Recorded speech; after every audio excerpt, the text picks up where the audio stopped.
Everybody, I'm going to call this meeting to order.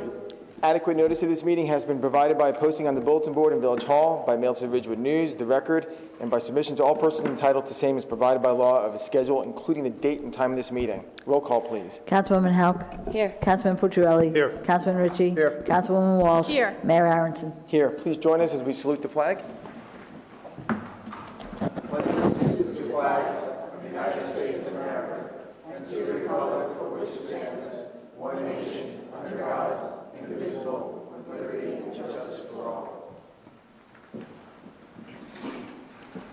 Please join us now in a moment of silence as we honor the American men and women serving the armed forces, as well as those serving as first responders.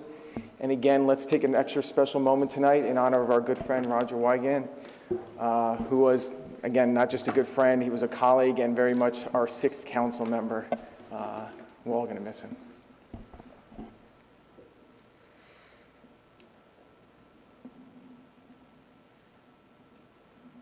Thank you very much. Good evening, everybody, and sorry for starting a little bit late. Had a little work to do in our closed meeting, which we'll discuss a little bit later about the Human Resources Manual. But we begin tonight with public comments. Anyone have a question, comment, suggestion? Each speaker is limited to 3 minutes. Good evening. Welcome. It'll only take a minute. Ellie Gruber, 229 South Irving Street. I'm here because I have written to the council. A couple of other people have written to the council, and we've had no response, which is very surprising because usually we do get at least one response. I wrote to everybody here. Peggy Norris wrote to everybody here. She copied everyone she could think of about the tarp on the Shedler roof.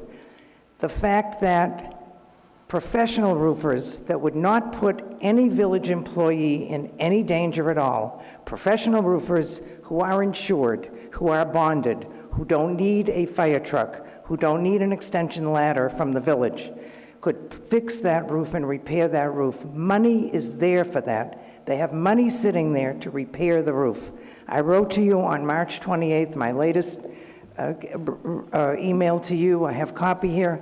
I don't understand why. I really don't like to come here in public because I'd rather just do it by email. But I got one response, not from a member of the council, that at least they received my email and Peggy's email. And I know you're busy, and I know it's budget time, and I do understand that you've got a lot of things, but I think when something as important as this comes up, at least the favor of a response, a thoughtful response, and it only means that you all wish that this building would just collapse from neglect. That's the only thing I can think of.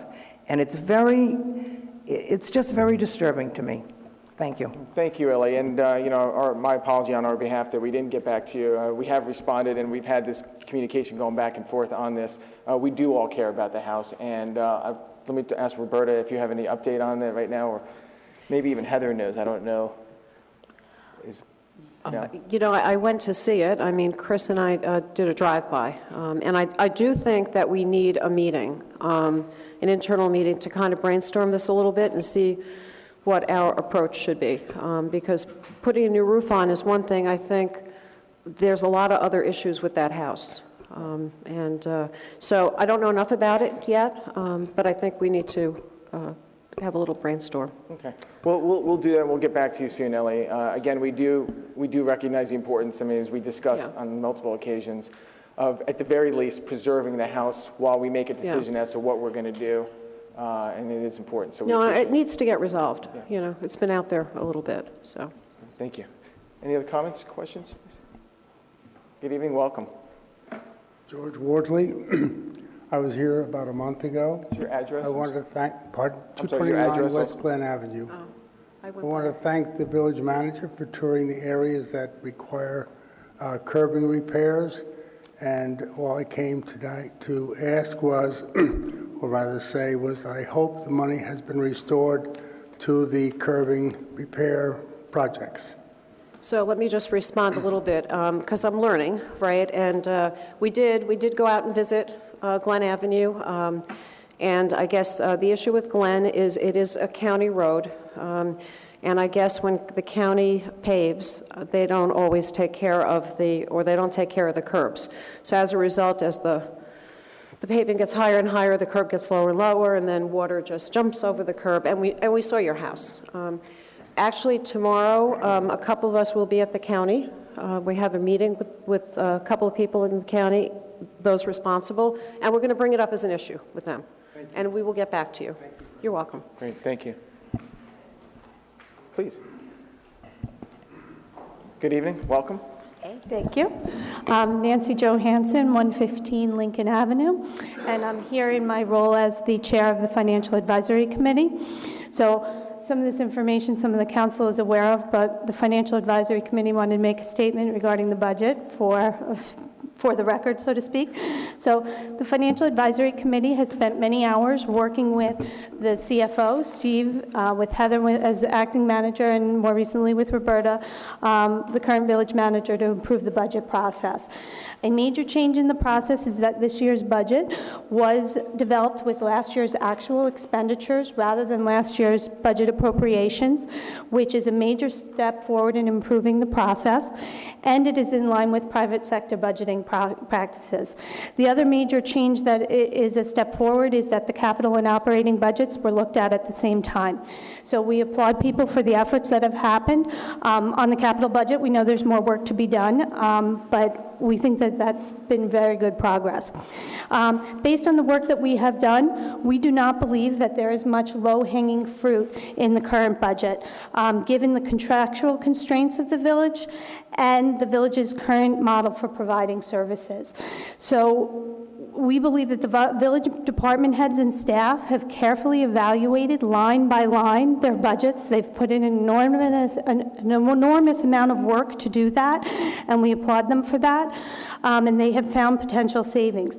But in order to maintain the existing service levels without tax increases, we believe more fundamental changes will be required, such as changes to the terms of the collective bargaining agreements and structural changes in how services are provided, whether that be outsourcing, working with the county, sharing, or other arrangements. We cannot emphasize enough that the need to address longer-term issues is essential.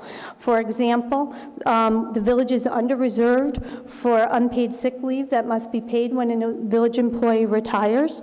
We have a reserve of less than $500,000 with an estimated liability of close to $7 million or over $7 million. The village has not been adequately investing in our facilities. The garage is an example, which could lead to higher expenditures in the long term. But we need a strategic plan, not just for the garage, but for all departments. And by strategic plan, we need to consider those other alternatives that we've discussed as far as outsourcing, consolidation, or shared facilities. Then the other longer-term issue is that the village has essentially funded salary increases under the existing union contracts by holding the line on increases in other departments in order to stay within the 2% cap, or by utilizing one-time offsets. If changes are not made in the terms of these contracts, either the services will have to be cut or higher taxes will have to be required in order to fund our contractual obligations and maintain current service levels. Village residents and the village council will need to consider this trade-off as new contracts are negotiated as we can move forward. These issues will take time to resolve and may require one-time expenditures related to severance, consulting expenditures, or restructuring reserves, et cetera. Those types of expenses are not provided for in the budget. Additionally, the current budget does not have much cushion to absorb potential unexpected events or unknown expenses.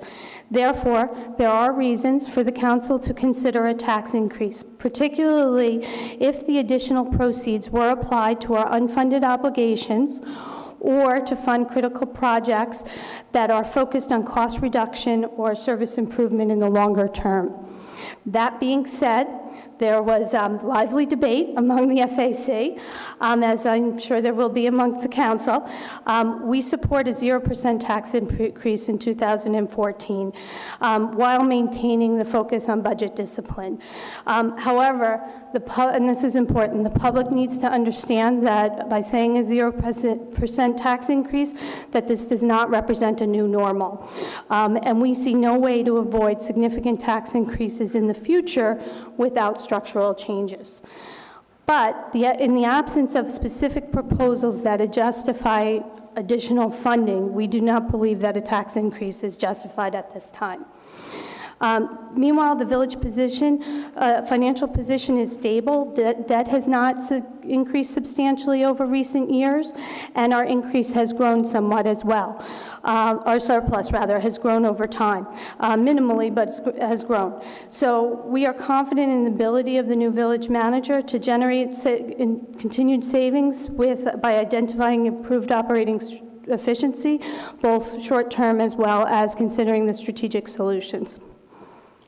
Great. Well, thank you very much, Nancy, and thanks to all the members of the Financial Advisory Committee for your leadership and your help during the entire budget process. You've done a lot of work over the last year, and something tells me we're going to count on you to do a lot of work in the coming year, so thank you. Appreciate it. Any other questions or comments? All right, the next thing on our agenda is we have a presentation. We've got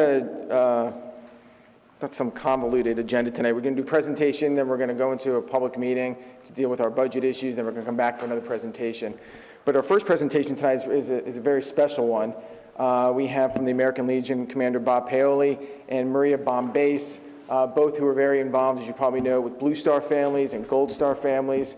They come to us with a great proposal for an Honor and Remember flag, and I'll let them sort of explain what it is. If you guys can come up to the podium.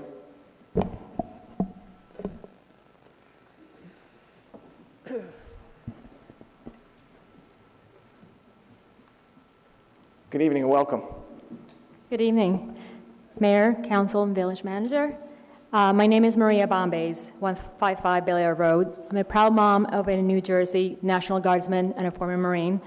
And I'm joining Bob Paoli from the American Legion, Post 53 in Ridgewood, and asking that you, as Council in Ridgewood, adopt a resolution to accept the Honor and Remember flag and have it flown in Ridgewood in honor of our fallen warriors. I became aware of the Honor and Remember flag as a Blue Star mom and member of the Ridgewood Gold Star Mother's Day Committee. The creator and designer of the flag is George Lutz. His son, Tony Lutz II, was killed on December 29, 2005 in Iraq.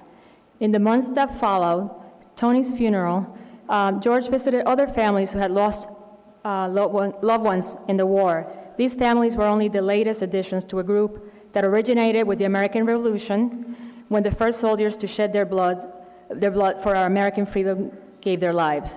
George found, as did I, that family of a fallen warrior wanted to know two things. Number one, that their sacrifice was not in vain, and number two, that the nation will never forget. After extensive research, George found that since the Revolutionary War, there has never been a symbol specifically acknowledging American servicemen and women who gave their lives in service to their country. Thus, the Honor and Remember flag was conceived. The Honor and Remember flag is in no way meant to detract from Old Glory in any way, shape, or form. It is an additional reminder to the New Jerseyans of the supreme sacrifice their heroes endured in defense of our country. Blue Star's mother's president, Marjorie Seatsman, learned about the Honor and Remember flag, and it became her passion to have it be New Jersey's state flag for the fallen.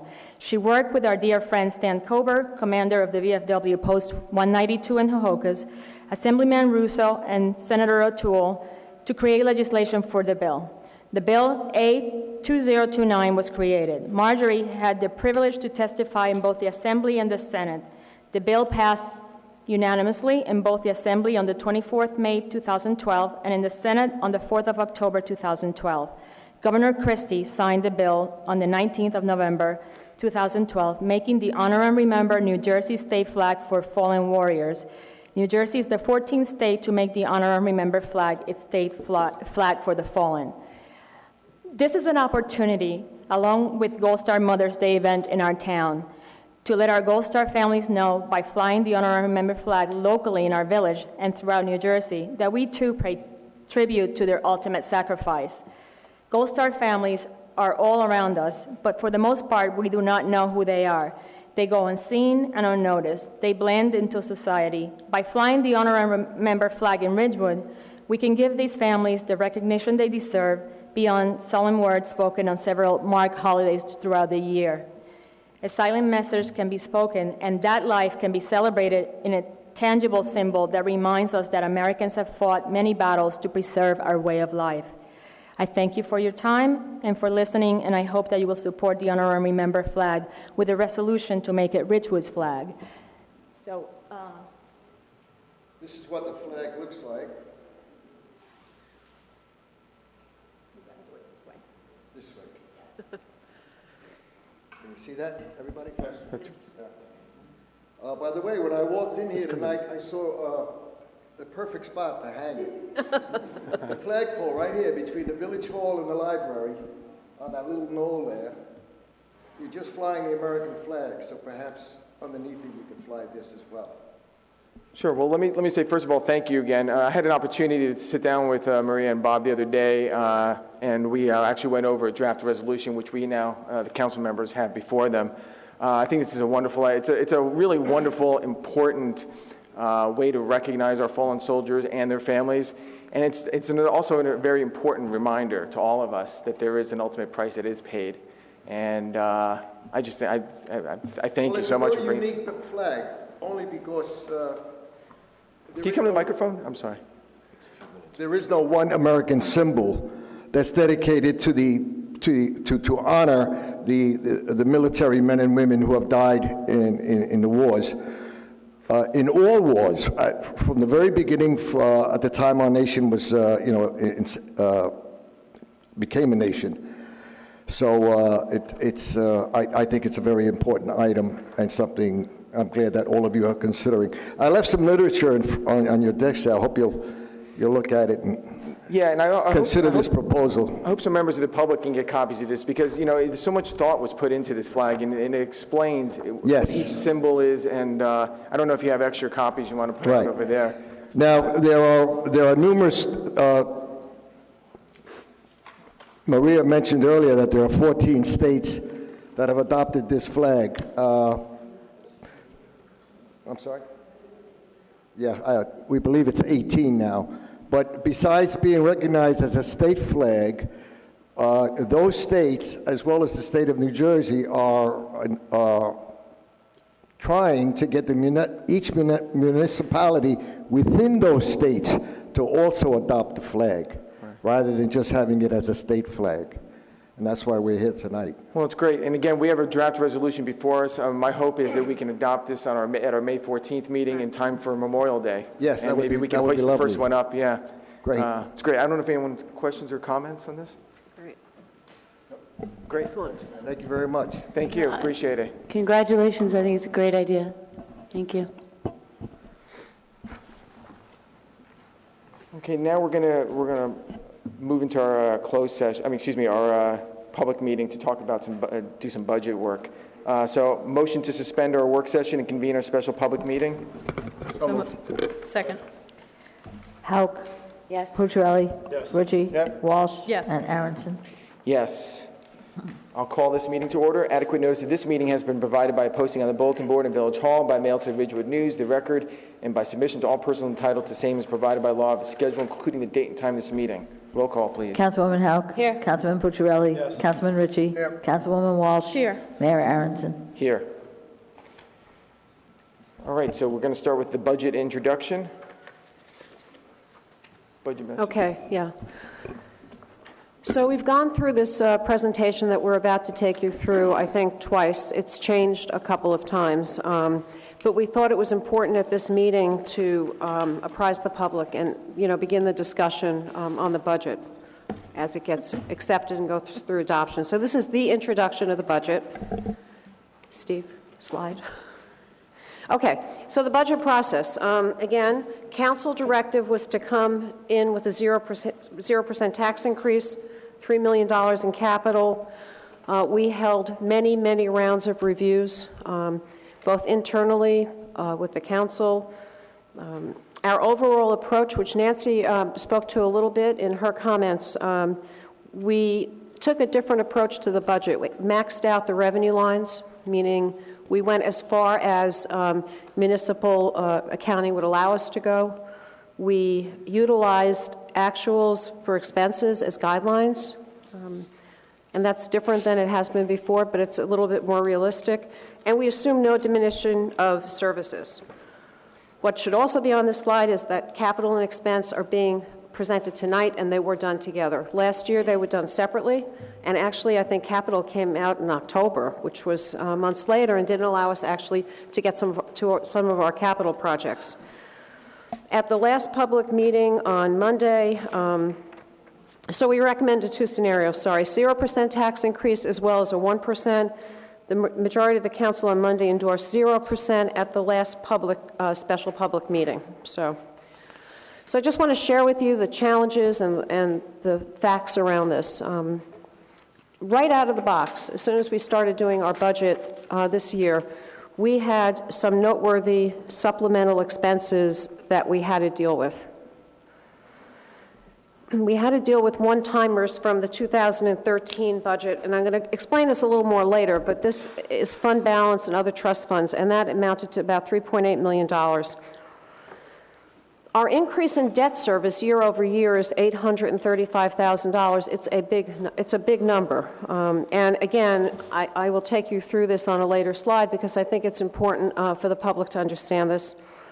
We have contractual salary increases, we have health insurance increases. Year over year, we have terminal leave, which is sick day increases of $100,000. We have some compensatory time increases year over year. Big nut this year was the incurred snow removal cost, which we kind of estimated at $360,000, but I actually think is higher. We had FEMA seasonal staff.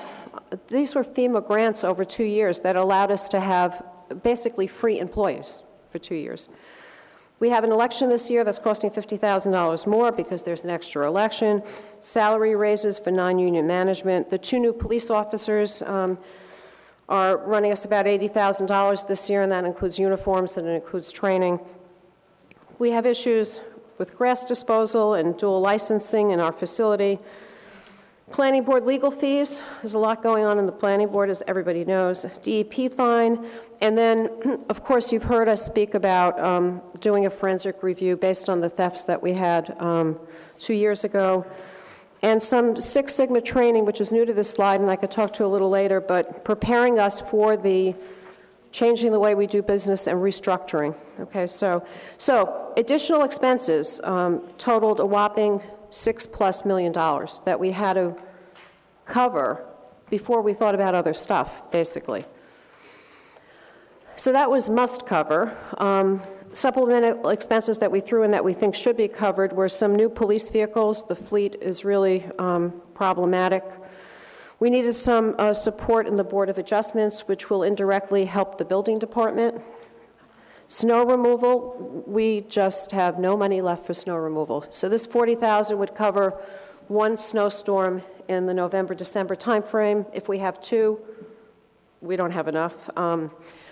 We're looking at doing some stuff in technology. We have an e-ticket system going in the police department.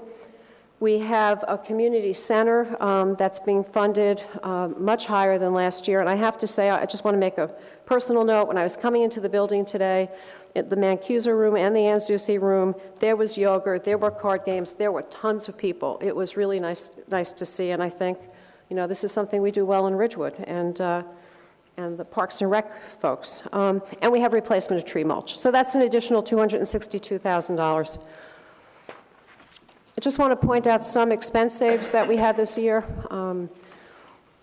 In the fire department, we had a couple of retirements, so we have a positive delta of $160,000. The village manager is a save of $56,000. We have some tax assessment saves, and we made some cuts in the last week that totaled about $161,000.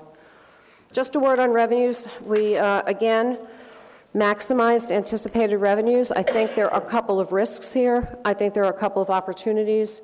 I think right now the senior leadership team here feels that we will make these numbers, and we might do better if the good stuff happens. But again, slight risk.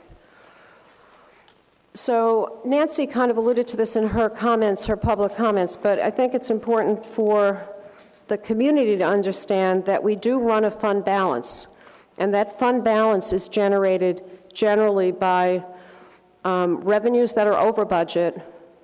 Okay, so that means you anticipated revenues and you made more, or expenses that are under budget. And that kind of fills the coffer of this fund balance every year. And if you look over previous years, you'll see that we've taken out $2.9 million to offset the budget, because this is kind of excess money that's sitting there.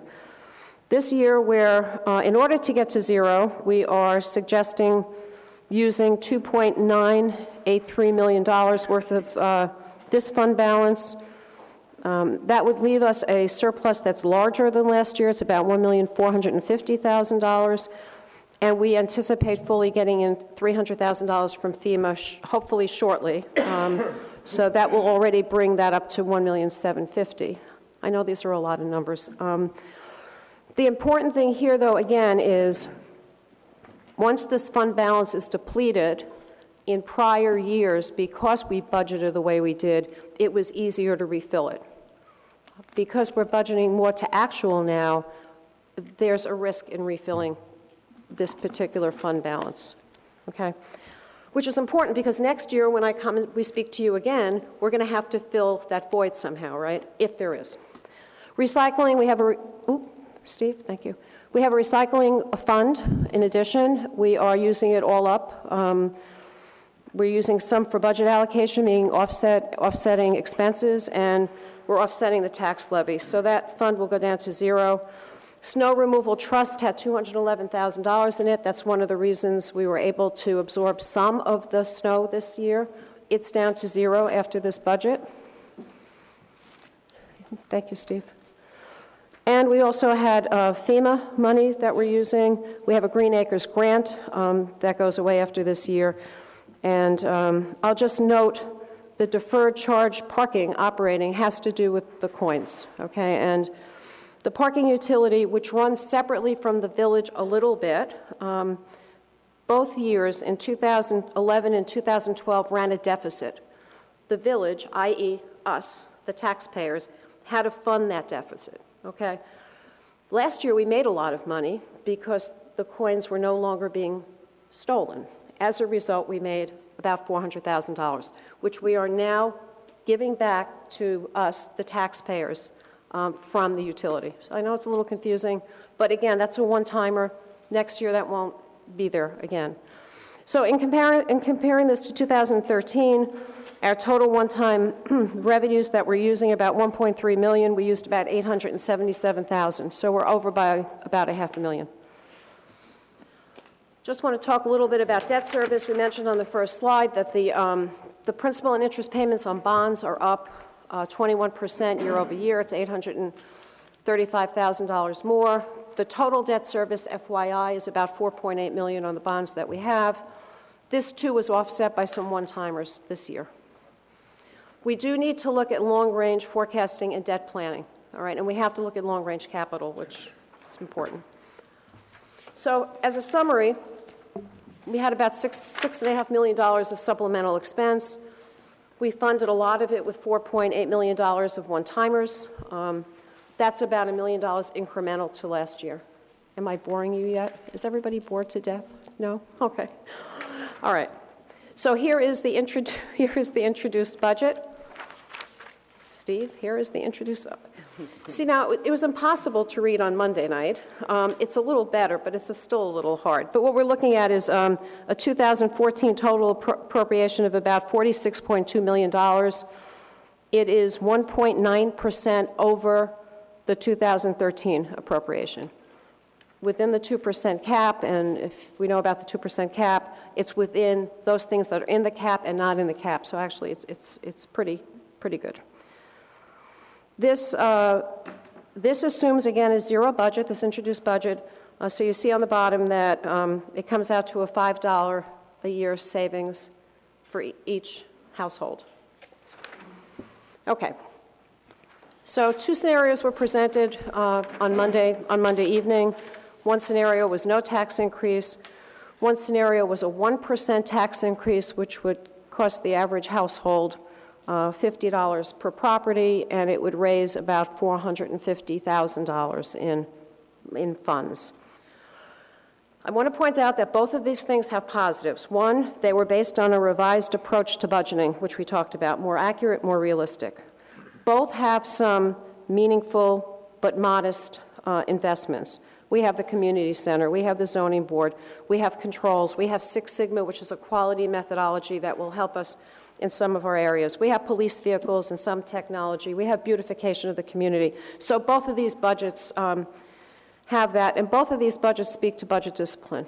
Okay, so the 1% mitigates the risk of not building up the fund balances, leading to a bigger challenge for 2015, i.e., the tax bill could be higher if we can't cover. 1% could be used to fund unfunded liabilities, an extra $450,000, or begin multi-year funding of other accounts. And it could be used for capital projects. 0% provides continued needed tax relief on an already beleaguered public. And as mentioned earlier, there are opportunities throughout 2014 where perhaps we can identify other expense saves and revenue opportunities. So, the total tax picture with this budget: Ridgewood schools are going up 1.9% on the average property. That would equate to $172 per year. That's the schools. This budget, the municipal is going up 0. We tried all day to get the Bergen County number.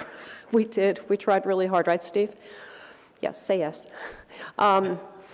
We tried. We think it hasn't been approved yet by the freeholders. It was introduced by Kathy Donovan. I think the number's around 1.8, 1.9%, but please, Darius, don't quote me on that. But I think that's what it is, all right? So that's how the picture looks right now.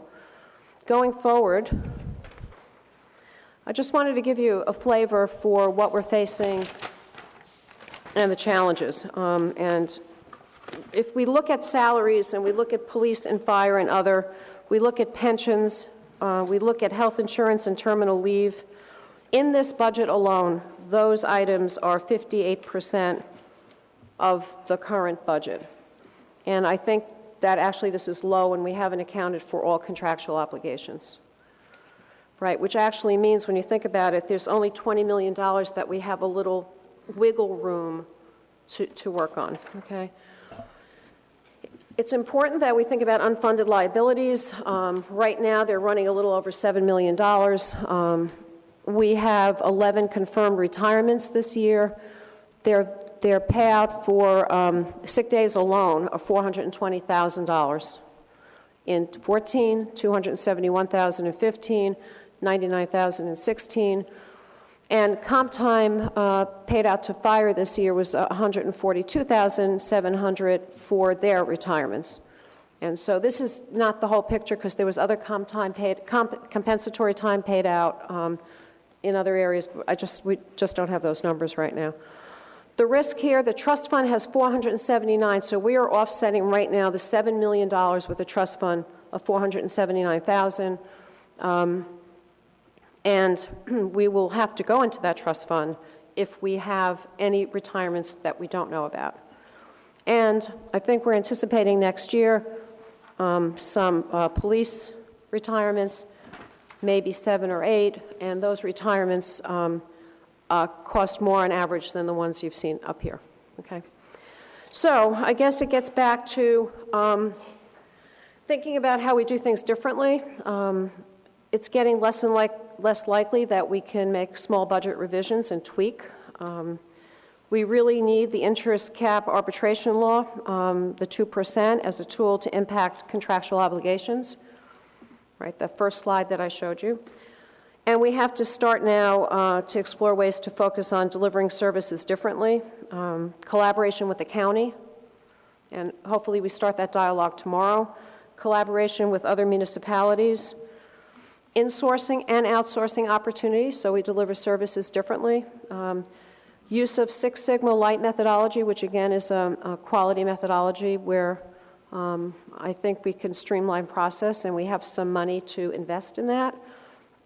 We have to focus on people because they're a big part of the equation, and staff and leadership development as well as empowerment of staff, and we have to focus on customers, the residents, and be able to measure your satisfaction and also identify what your critical customer requirements really are, as opposed to anecdotally. Okay, so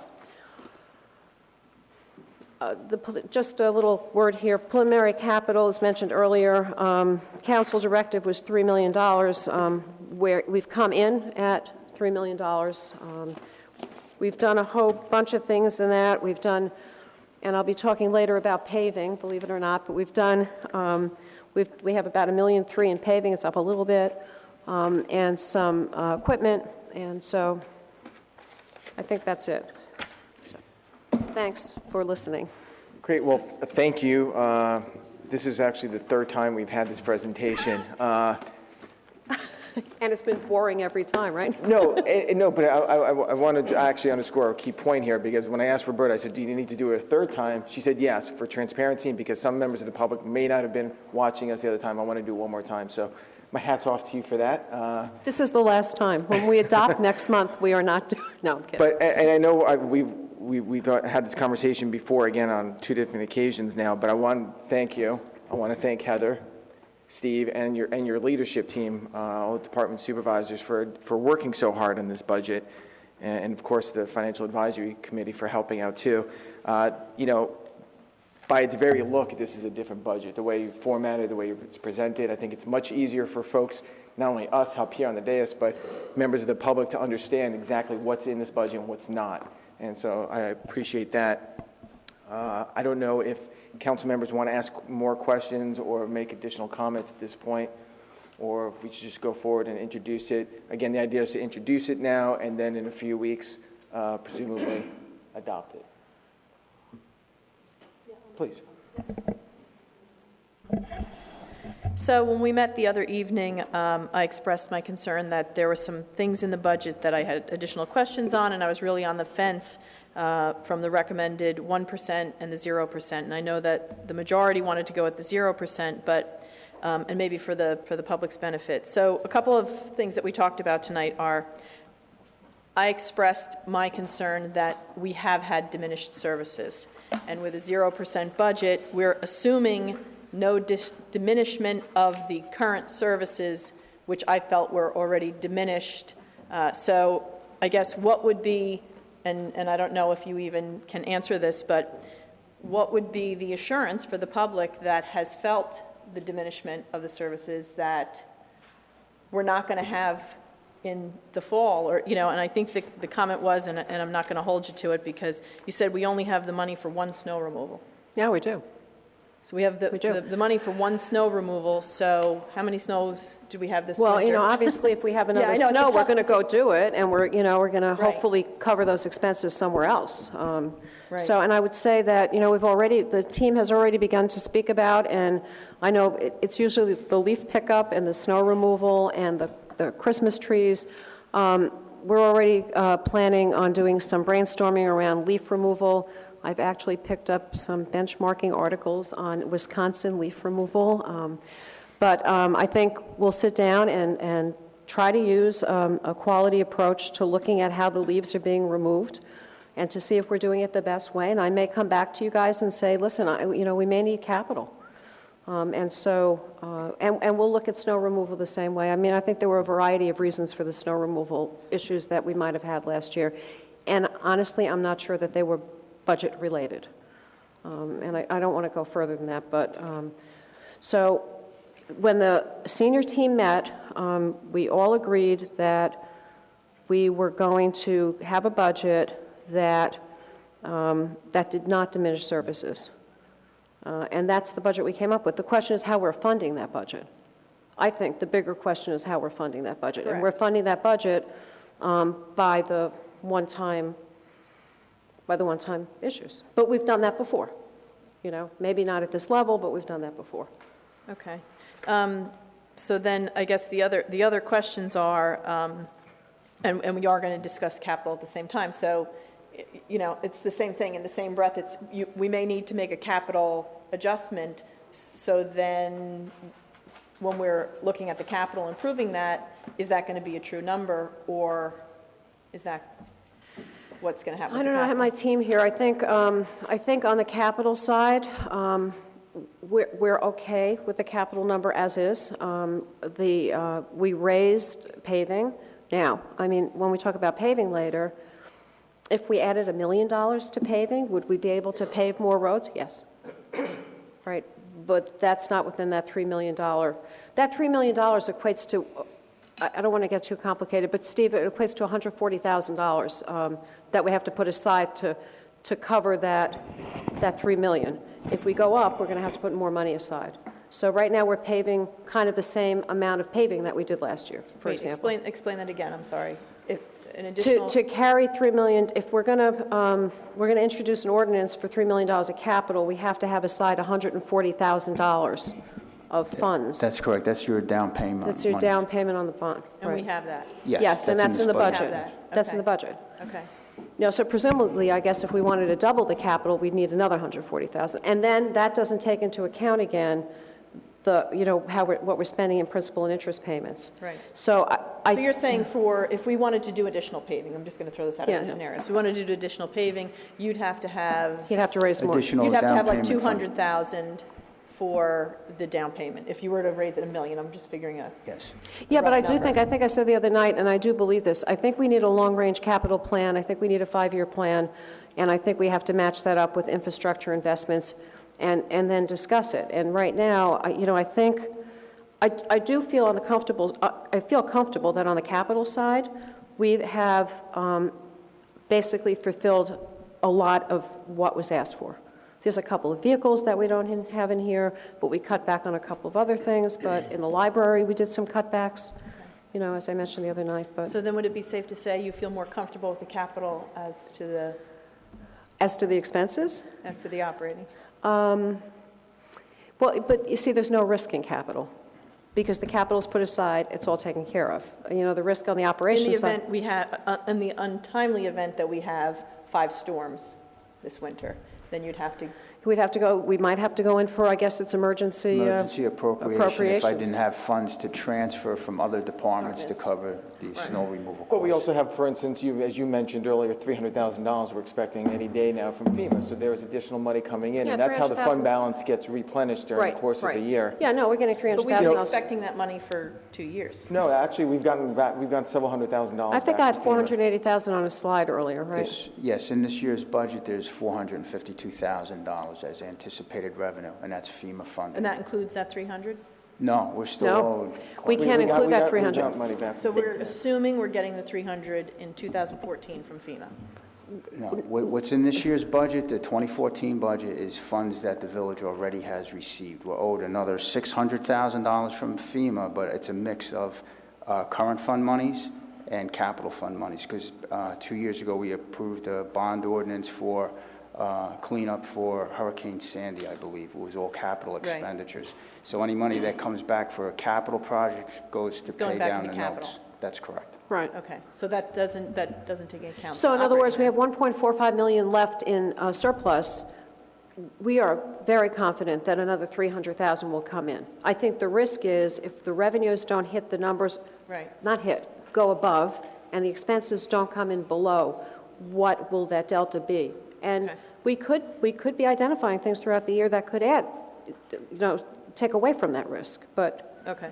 Let me just. I made some notes. Is that okay? I'm sorry. Yeah. Yeah. Hold on. Just 1 second. So I just made some general notes because I think that everybody on the dais, we talk about the numbers and how they're calculated, but I just wanted to give just a generic number. We talked about it a little bit when we talked about the last budget. So if you go on our website at any time, you can see the breakdown of your tax dollar. So you have a mill rate, which right now is is currently 2.356, and it's broken out. So our portion of that is 0.542. And with the 1% suggested increase, we're going to go to 0.547 out of that total 2.356 number. So it's not us, is the best way to say it when you look at the big numbers here.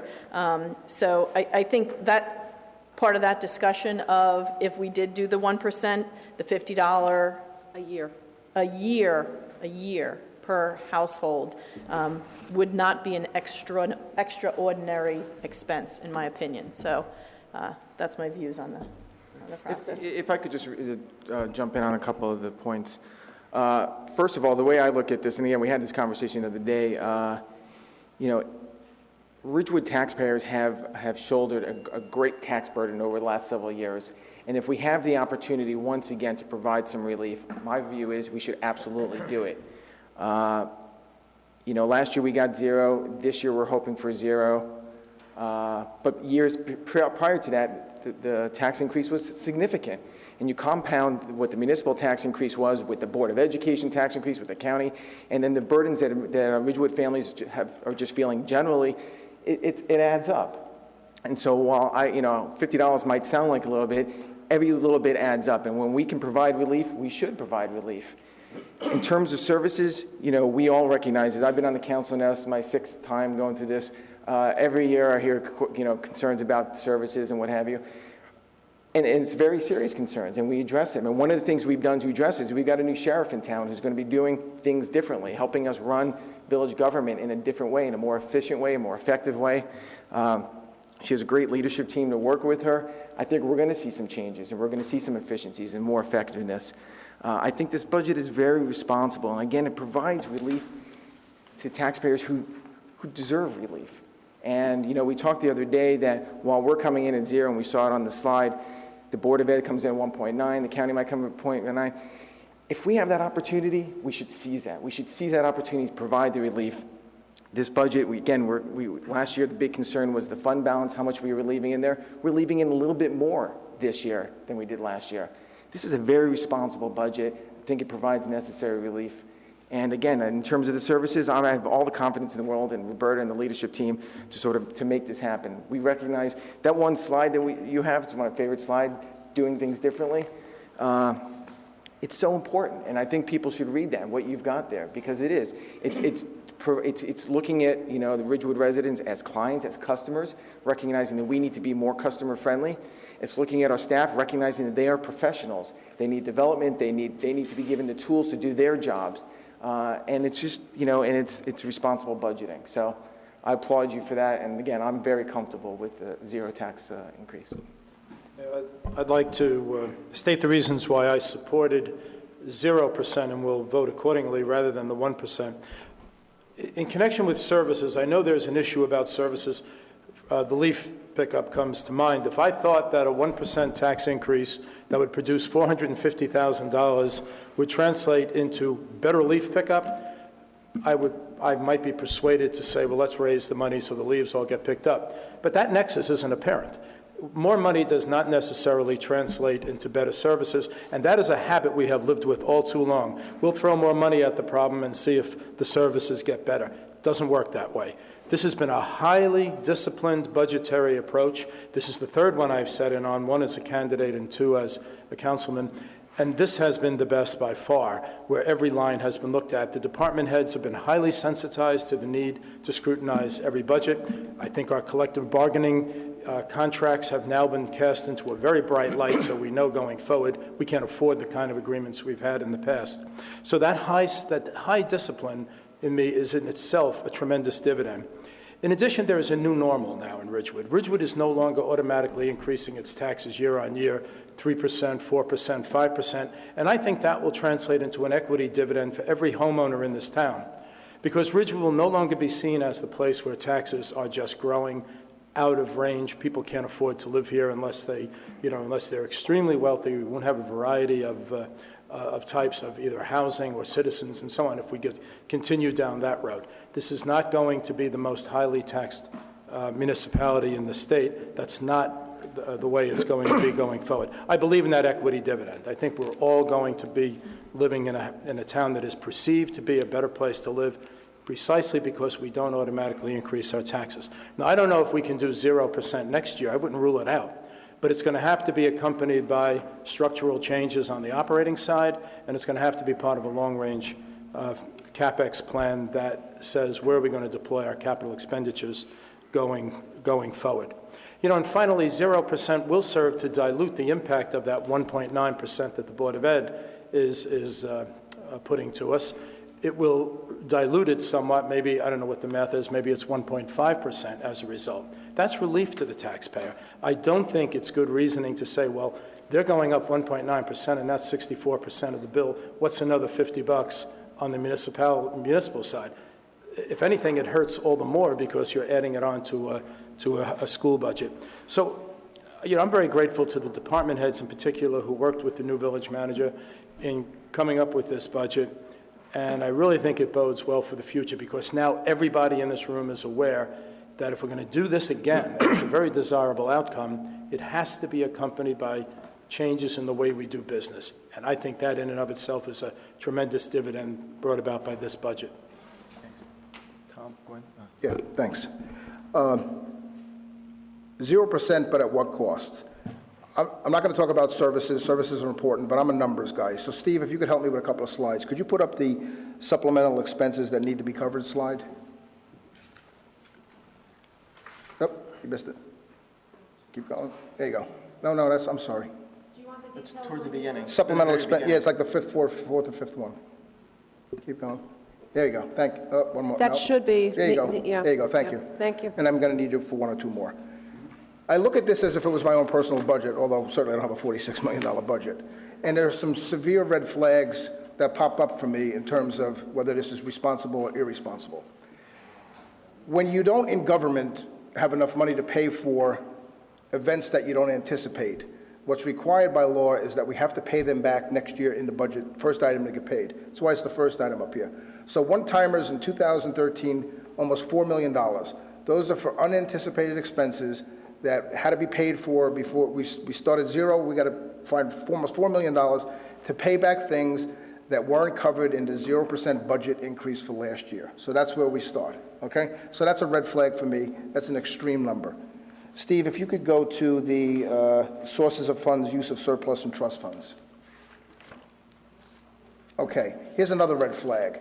We're emptying out the recycling trust fund. We're emptying out the snow removal trust fund. So you're taking your savings accounts that you've got and you're emptying them out in the hopes that they're going to refill at some point in 2014 or 2015. Another red flag, big red flag for me. The next slide, Steve, will be debt service.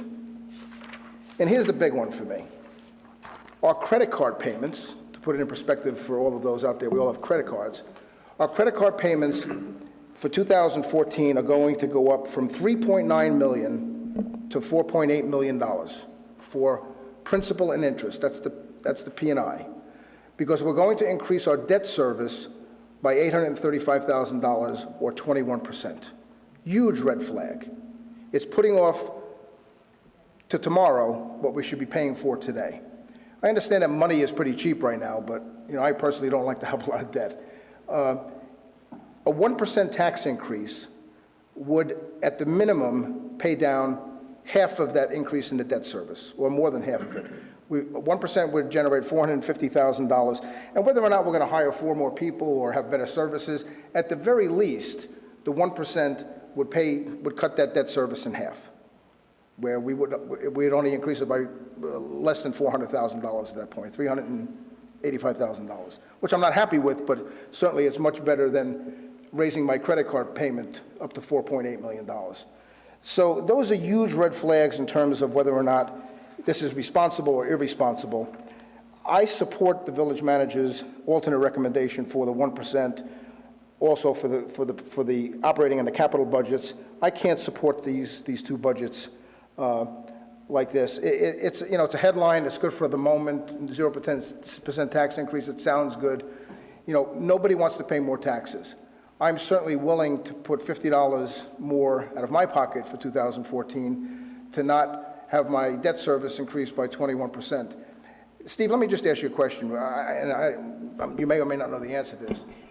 Village of Ridgewood has always had the benefit of a AAA bond rating. That's correct. Which is very rare in municipal government. That's correct. I can only assume that as our debt service increases, there's probably some tipping point where if Standard & Poor's or Moody's comes in, at some point we may lose that. Do you have any idea, Well, one of the where things, we are or in terms of...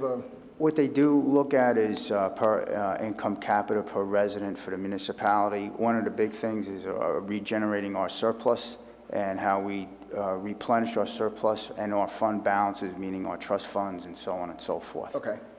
So obviously taking the two trust funds down to zero would be looked at negatively, I would think, if they looked at it this year? Yes, if they happen to come, that would be one mark, but our surplus balances have been somewhat level, right. And they also look at if we have basically 2 months of operating expenses in our fund balance, which we're pretty close. We're not there, but it's better than, say, right. If we only had $500,000 left. Yeah, we've also had, on one of the slides, I'm not sure, I want to ask Steve to find it, but we also have a reserve for uncollected taxes. We're allowed to, by law, have a certain percentage we can anticipate collecting them. But those uncollected taxes are going up. You know, they're going up again, anticipated for 2014. The ratio to which we think we're going to collect them all goes up. That's correct. That appropriation is to make us whole for our current year's taxes, and right. It's also to offset any tax county board judgments we might have during the year or a tax right. court judgment. Yeah. So again, I'm not supportive of this budget. I think the village manager's alternate plan of 1% is much more responsible. I'm not happy at all with increasing debt service by 21%. And taking trust funds down to zero, so that's my position. If I could, thank you. Before we go on to Glenn, I just have a question for Tom, because I'm trying to understand. You sort of identified 3 red flags: the one-time cost, the fact that the recycling trust funds going down to zero, as well as the fact that our capital budget is going up $835,000.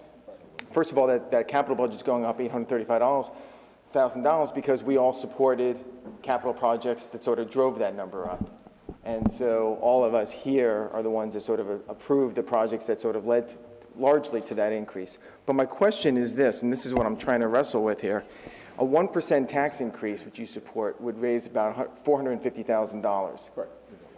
Would you apply to half? I mean, it wouldn't deal with half of your red flags. I mean, would you want a 2% tax increase to raise $900,000 to wipe out that additional debt service or to replenish the recycling trust fund? I mean, because the 1% increase wouldn't address your concerns, really. No, it addresses some of my concerns. Obviously, we can't address all the concerns. Certainly, it would cut that $835,000 down to less than $400,000, which would make me feel much more comfortable. It's not going to replenish the, we're going to have unanticipated events. We have them every year, Steve, right? I mean, we start out every year. This year it was $3.9 million. Next year it's going to be something, whether we have a storm or a flood or whatever. And that's just part of the way we do business here. You can't anticipate everything in the budget. It's not going to take care of everything. It's not a panacea. It's not a fix-it-all. But I think it's a reasonable alternative when Roberta has already said next year will become very, very difficult. And she's concerned, she said in her words, she's concerned about the impact that this has on budgets moving forward. I'm not going to be here, obviously, but I'm still a taxpayer. But, she did say that it does mitigate the risk of not building up fund balances, leading to a bigger challenge for 2015. And it could be used for capital expenses. Maybe there are some capital expenses that we could, split the money between retiring debt service and do 1 or 2 capital budgets that didn't make it to the final, budget process. That's to be determined. But certainly, $450,000 as a $50 per resident investment to me is a great investment. Okay, thank you. Gwen? I agree with everything Tom said, except for the part about passing the costs on to the taxpayers.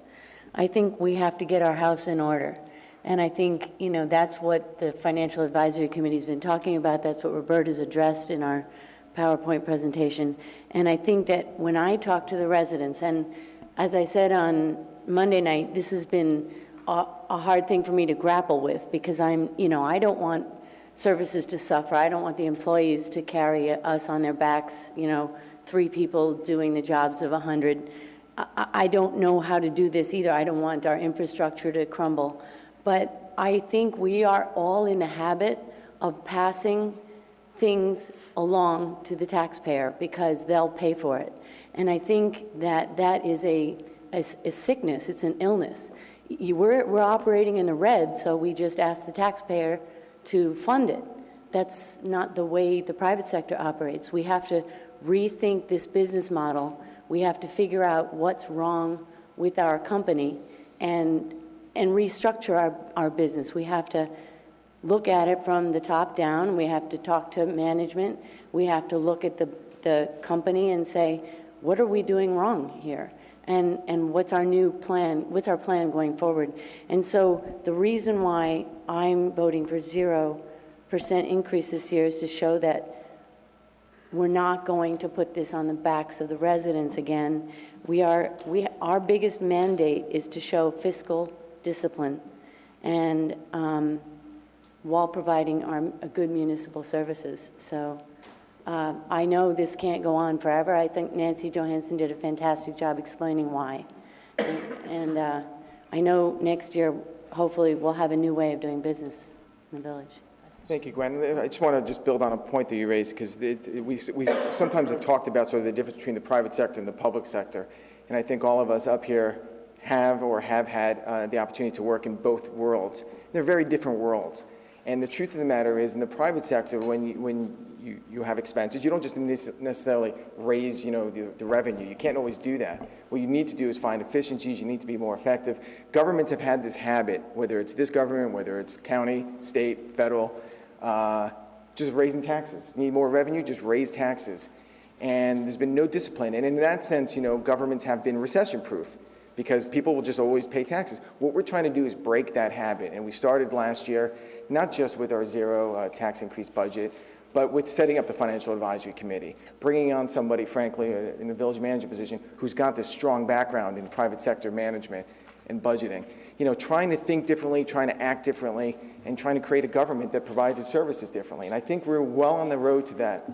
And anyway, I think it's a good point, and I think it's important to look at when we talk about private sector versus public sector, there is a difference. And while governments will never be the same as private companies, there's a lot we can learn from budgeting and management practices. So, any other comments or questions? We'll move forward. All right. Resolutions? Please. Okay.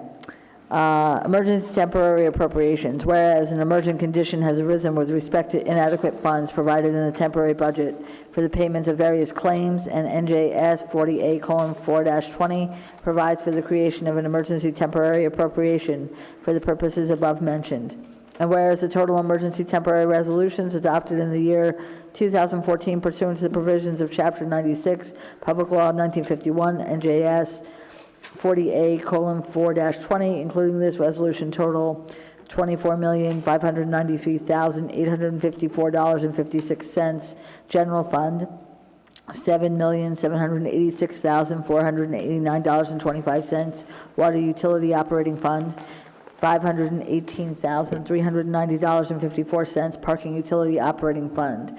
Now therefore be it resolved, not less than 2/3 of all the members thereof affirmatively concurring, that in accordance with the provisions of NJS 40A:4-20, emergency temporary appropriations be and the same are hereby made amounts for operating expenses in the following: 2014 temporary emergency budget, general fund, operations outside caps, capital improvements, down payment on improvements, capital improvement fund $140,000, total general fund $140,000.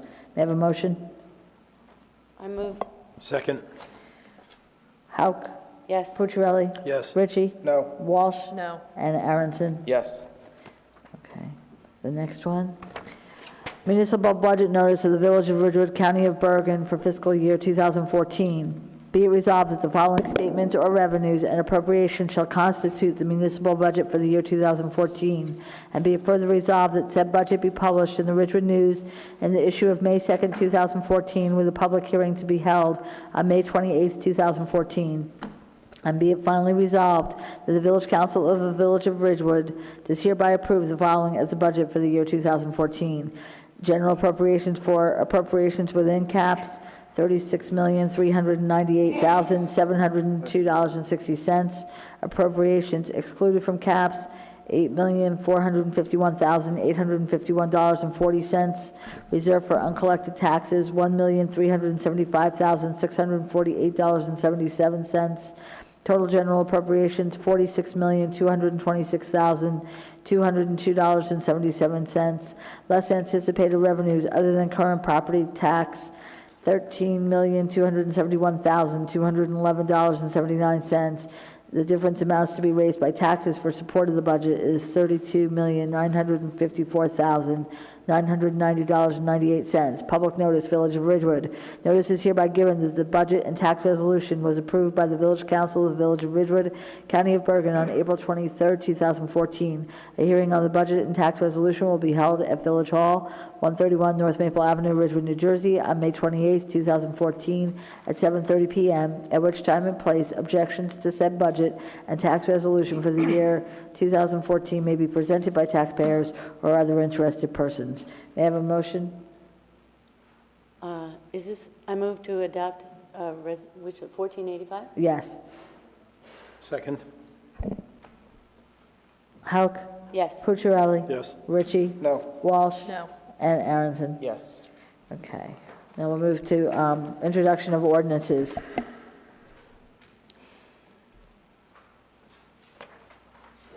Oh, sorry. I move the first reading of ordinance 3412. Second. Hauk? Yes. Cucciarelli? Yes. Ritchie?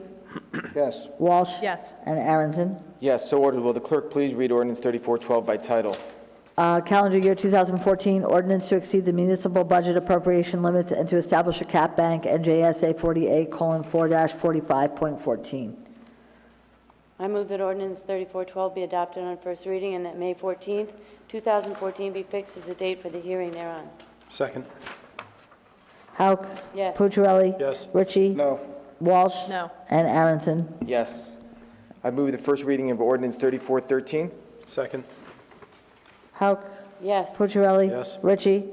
Yes. Walsh? Yes. And Aronson? Yes, so ordered. Will the clerk please read ordinance 3413 by title? A bond ordinance providing for various capital improvements in and by the Village of Ridgewood in the County of Bergen, New Jersey, appropriating $2,836,500 therefore, and authorizing the issuance of $2,700,000 bonds or notes of the village to finance part of the cost thereof. I move that ordinance 3413 be adopted on first reading and that May 14th, 2014 be fixed as a date for the hearing thereon. Second the motion. Hauk? Yes. Pucciarelli? Yes. Ritchie? No. Walsh? No. And Aronson? Yes. I move the first reading of ordinance 3414. Second. Hauk? Yes. Pucciarelli? Yes. Ritchie? Yes. Walsh? Yes. And Aronson? Yes, so ordered. Will the clerk please read ordinance 3414 by title? A bond ordinance providing for various water utility improvements in and by the Village of Ridgewood in the County of Bergen, New Jersey, appropriating $2,126,500 therefore, and authorizing the issuance of $2 million bonds or notes of the village to finance part of the cost thereof. I move that ordinance 3414 be adopted on the first reading and that May 14th, 2014 be fixed as the date for the hearing thereon. Second the motion. Hauk? Yes. Pucciarelli? Yes. Ritchie? Yes. Walsh? Yes. And Aronson? Yes. I move the first reading of ordinance 3415. Second.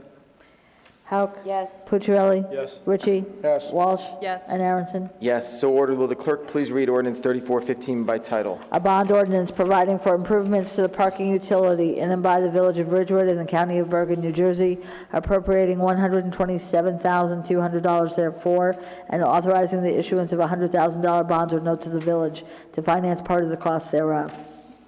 I move that ordinance 3415 be adopted on the first reading and that May 14th, 2014 be fixed as the date for the hearing thereon. Second the motion. Hauk? Yes. Pucciarelli? Yes. Ritchie? Yes. Walsh? Yes. And Aronson. Yes. Motion to adjourn special public meeting and reconvene the work session. Second. All in favor? Aye. Okay, anyone opposed? Ayes have it. Welcome back. We're back here. All right, so now we have go through the rest of our work session. We're going to begin with a presentation for proposals for the horse barn at Irene Habernickel Family Park. Roberta? Oh. Sorry. Okay. At the last meeting, we had raised for discussion the horse barn at Irene Habernickel Family Park. It was decided at that meeting that we would have two of the potential vendors come and speak and present, and so that is what we're doing now. Great. Sorry about that. So I think are we starting, Chris, with Arcari and Iovino, because that's the order it's in here? Yeah, so, welcome, gentlemen. Thank you. You want to come up to the podium? Sure. I know, hold on. Good evening and welcome. Thank you. I'm Anthony Iovino from Arcari Iovino Architects, and with me is Sam Chen, French and Perillo Engineers. Great, thank you. So we were told you would like us to just give a brief 10-minute. 10-minute press. You can do it in 5. 10 minute. Two? Fine. No. So, when we received the RFP, Sam and I, we've worked together in the past, actually on a barn structure for Homedale. I don't know if you've all had a good chance to look at our proposal packet. But what attracted us to this project, one is proximity for me and my office, but two is the fact that we've done similar projects. Even though your building is not historic, it obviously has those qualities that you would like to preserve, otherwise it wouldn't be a question of whether or not you should save it.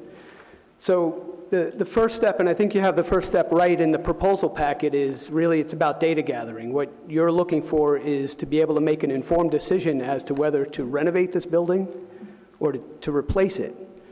And with that, the logical process here is that with architecture, structural, mechanical, electrical, and plumbing engineering, that we come in and we look at the building in terms of its condition.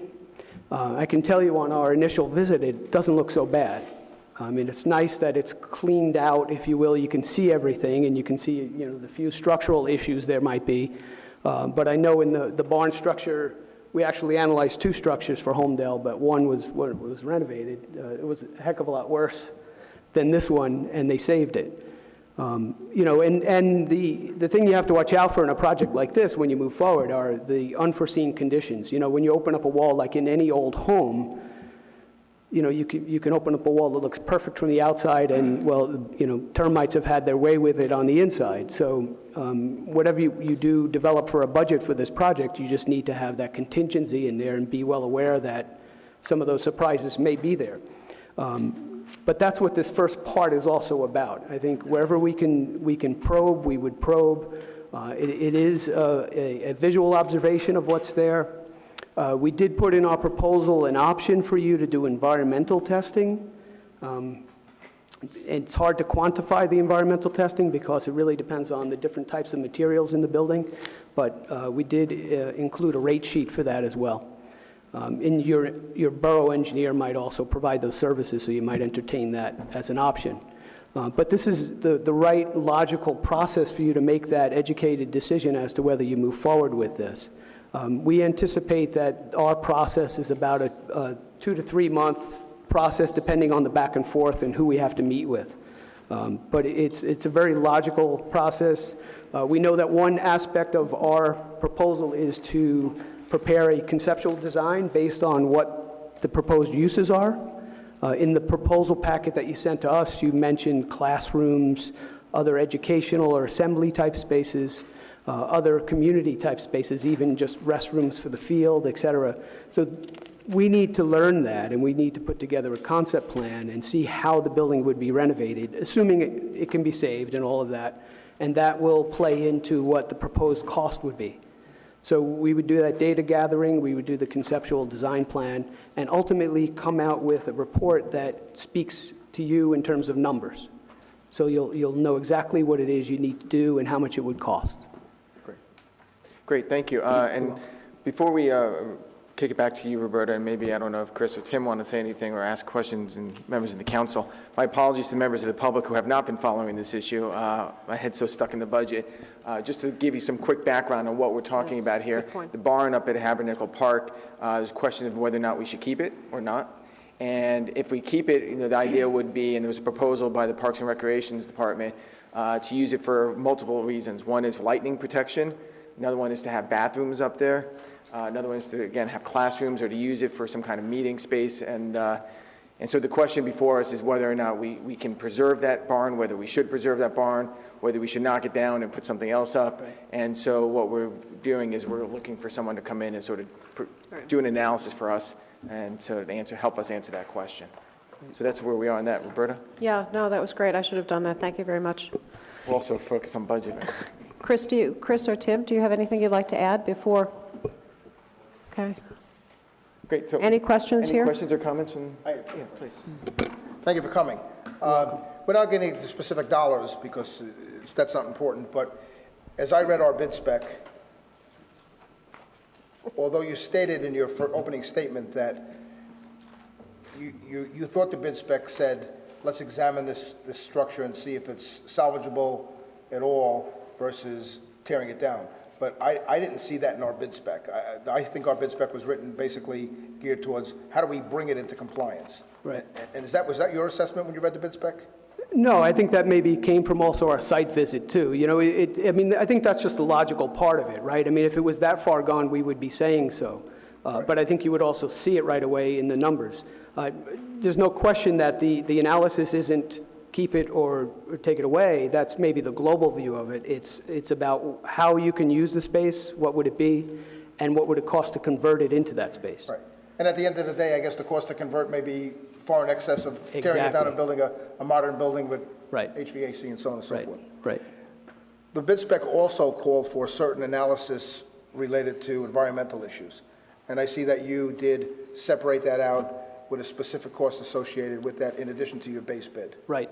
But that was a requirement of the bid to give those costs also, correct? I did, right. And on the fee sheet, I spelled out, you know, that our fee was one fixed number and that the environmental testing, because when we consulted our environmental engineer, who we do a lot of work with, the issue comes down to how many tests, how many samples are you taking and how many, you know, times does that get sent to the lab, et cetera. What are we testing for? I mean, I can tell you from walking through there, I'm not too concerned with asbestos or mold. I think it's about lead paint because everything's so open, right? And nothing really looked wet when we were there, right? So the quote I put in there from McCabe Engineering was based on a set number of tests. Right. And it absolutely depends on the test. So I just asked them, based on this size building, you know, sending them just photos of the building, what would your quote be? So the number was, that piece is a lot of work on their end. Sure. But I think that number can vary. I think their quote, if I remember offhand, was like 6,000 something. But I think that number could be as low as 3,000 something for testing because, I say that because unlike, say, like a building like this, where the materials are different in every room, it's an open structure, and the materials on one wall are the same materials on the other wall. Right. And depending on how much renovation we're doing, it's easy to assume everything has lead, and how do we treat it? And you know everything on the outside of that building is probably going to have lead. Lead paint, right? Under the so there's a way to deal with that, and that's not the end of the world, but I don't think we need to test it to death. Right. So I couldn't really get a hard number on the environmental testing. And that's why I'm saying I can go get multiple quotes for that because we'll have time to get multiple quotes, or if the town engineer can do the service, there's a way to bring that number down to what it really wants to be. But your bid was based upon your best estimate in terms of what might be needed. Right, so we had two numbers there. So we had our number on the bid form, and then we had an asterisk, and we said the attached quote for the engineer, the environmental engineer was there. Have that, okay, great. Right. That's all I had, thank you so much. Okay, you're welcome. Gwen, did you have? Anything else? No, I'm good now, thanks. Thank you. Anybody else? Okay. I have a quick question. So the project you worked on in Holmdel, it sounds like the house just needed some structure work, or, so what was the extent of the Holmdel work? Sure. There were actually in total of 3 projects. The one was this house, the Harding House at Bayonet Farms. Yep. The second one was the gray barn, and then there was the red barn. Yep. And one of them, we did the study, and they didn't do anything with. The other larger barn, which had horse stables on the lower floor and an assembly space on the upper floor, what we did was we put in an ADA bathroom. We made the entrance to the barn structure accessible, right, in as much as we can make a barn accessible. And they actually rent the facility out for weddings and things like that. And it's a real main support of the park that belongs to the barn. Okay, so it's a very well-used building. So that was just the gray barn? That's right. And that had a construction, you're saying value, should I say cost of 600,000? That was about 600 grand, right. okay. And then the other one was 240? Right. For just the I think just that was the meeting room? the red barn. The red barn was, right, 240, was the lower one, yep. Okay. So I know this is premature, but what would you foresee up there in terms of that barn? Would it be a board and batten side? Would it be, just a generic, cost-effective? No, I don't. I think you can't cut corners on the aesthetic of something like that if it's about keeping the spirit of the building. The exterior really, you do some research, and we should replicate to some degree what it is. It doesn't mean we have to use the same materials. Okay. Obviously, if we can find something that requires less maintenance, that is resistant to termites and water, such as cement siding, like a hardy plank board, which until you go and knock on it, you might not even know it wasn't wood. You want to make sure your investment is protected. And aesthetically, it represents and reflects the spirit of that building. I think it would be neat if you can go in that building and still see somehow the stables that are there and the cool doors that are there. I mean, it has such a great feel. The question is, can you find the right use to fit in there without destroying the feel of the building? I think that's more of a challenge than the outside of the building. The outside of the building, I think, it's easy. I mean, to me, we were there when everything was covered with snow. It was like a painting. It's beautiful. And by actually looking at it and scraping away some paint, we can see what the original colors were, if the trim had a different color, et cetera. So with a little bit of research, we can kind of find out what was there originally and replicate the spirit of it. Okay, thank you. Mm-hmm. Okay, thank you very much. Thanks, Thank you, everybody. gentlemen. Hey, I'm sorry, just one last question. Oh, yeah. I apologize. You kept it in 5 minutes. Can I, your fee is set out here at $9,750. And then you say on the bottom, and this is where I'm having there's a little confusion. This quote includes the rate for the environmental testing. Right. But then in the next sentence, you say the quantity of tests varies. With that, we've isolated the service from our total fee, allowing you to gauge this consultant directly. So is the $97.50 inclusive of the environmental testing or not? It's exclusive of it. It does not include the environmental, right? Right. For the reasons I was saying before, it's impossible for me to put a hard number on. And rather than coming to you and say, I'm going to protect myself and call it $8,000, and if it's less, I get the money. I'd rather, if we have the time to get 3 quotes for that separately or look at the borough engineer, et cetera, I could also put a fixed number and say if it's lower, then you get the savings. And then in respect of your fee, then the $97.50, is there any variable in that so that it could turn out to be more than $9,750? No, I don't think so. I don't think so. And there have been times, not many times, but there have been times when if a project goes a heck of a lot faster for one reason or another, or the scope is trimmed a little bit, we're flexible. We would leave money on the table for that if it's something we didn't earn. If you talk to any of our clients, if you look at our past client list, ask them about that. Okay. All right, thank you. You've clarified the issue that I was concerned about. Thank you. Okay. Thanks, everybody. Anybody else? No? Okay. Thank you. Thank you. I guess next up is Tam Ryback and Associates.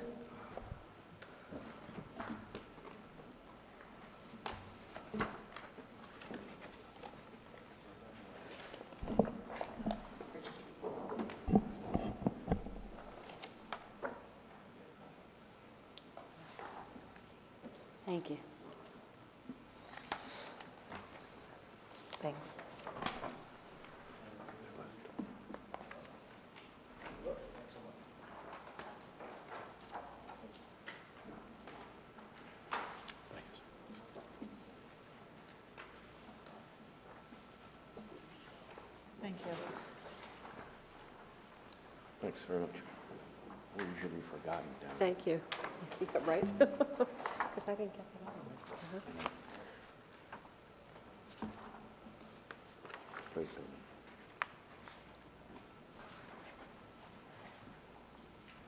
Good evening and welcome. Yeah, welcome. Good evening. My name's Tom Ryback. I'm the principal of TM Ryback and Associates. My practice was started probably about 27 years ago. We do a lot of different things for different sort of clients. Right now we're working on a rehab of Salvation Army in Patterson. I had a long meeting with the Historical Commission this past Monday on some of the issues with that building. We worked for various municipalities, and what I just handed out is just an idea of what could happen at that site. Gives you a feel of what's there on the inside and the type of architecture it has. And our proposal basically is entails the whole site. It does not entail the building itself. To take a look at the surrounding areas, to work with the village and find a use for it. And depending on the use and depending on the building, the way it's structured, what would work for the town to really make it work. If you look at the drawings, the first page has the site itself off the parking lot. The image number 2 is another view of the building. Then you have the interior views, how it looks on the inside, and then you have the baseball, the pond area, the playground, the adjacent house, and some of the bridge area that's there. If you go to the next page,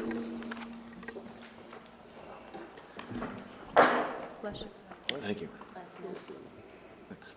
we looked at the building of either keeping it at that location and renovating it, or maybe even investigating the idea of relocating it somewhere else on the site. And one of the ideas was, if it's structurally sound, that if it makes sense and if it's feasible, to move it next to the baseball field and find a use for the building next to the baseball field, either for storage or for a refreshment stand or something else going on that would support the usage in that park as it relates right now. Because we feel the way the building is right now, where it's located, you would also either have to expand it as part of the renovation or do something else with it, or maybe even entertain the relocation of it. And then on the last page, you have a snowy view of the site, and then with a little paint job and some windows, that's how the building could look after it gets renovated.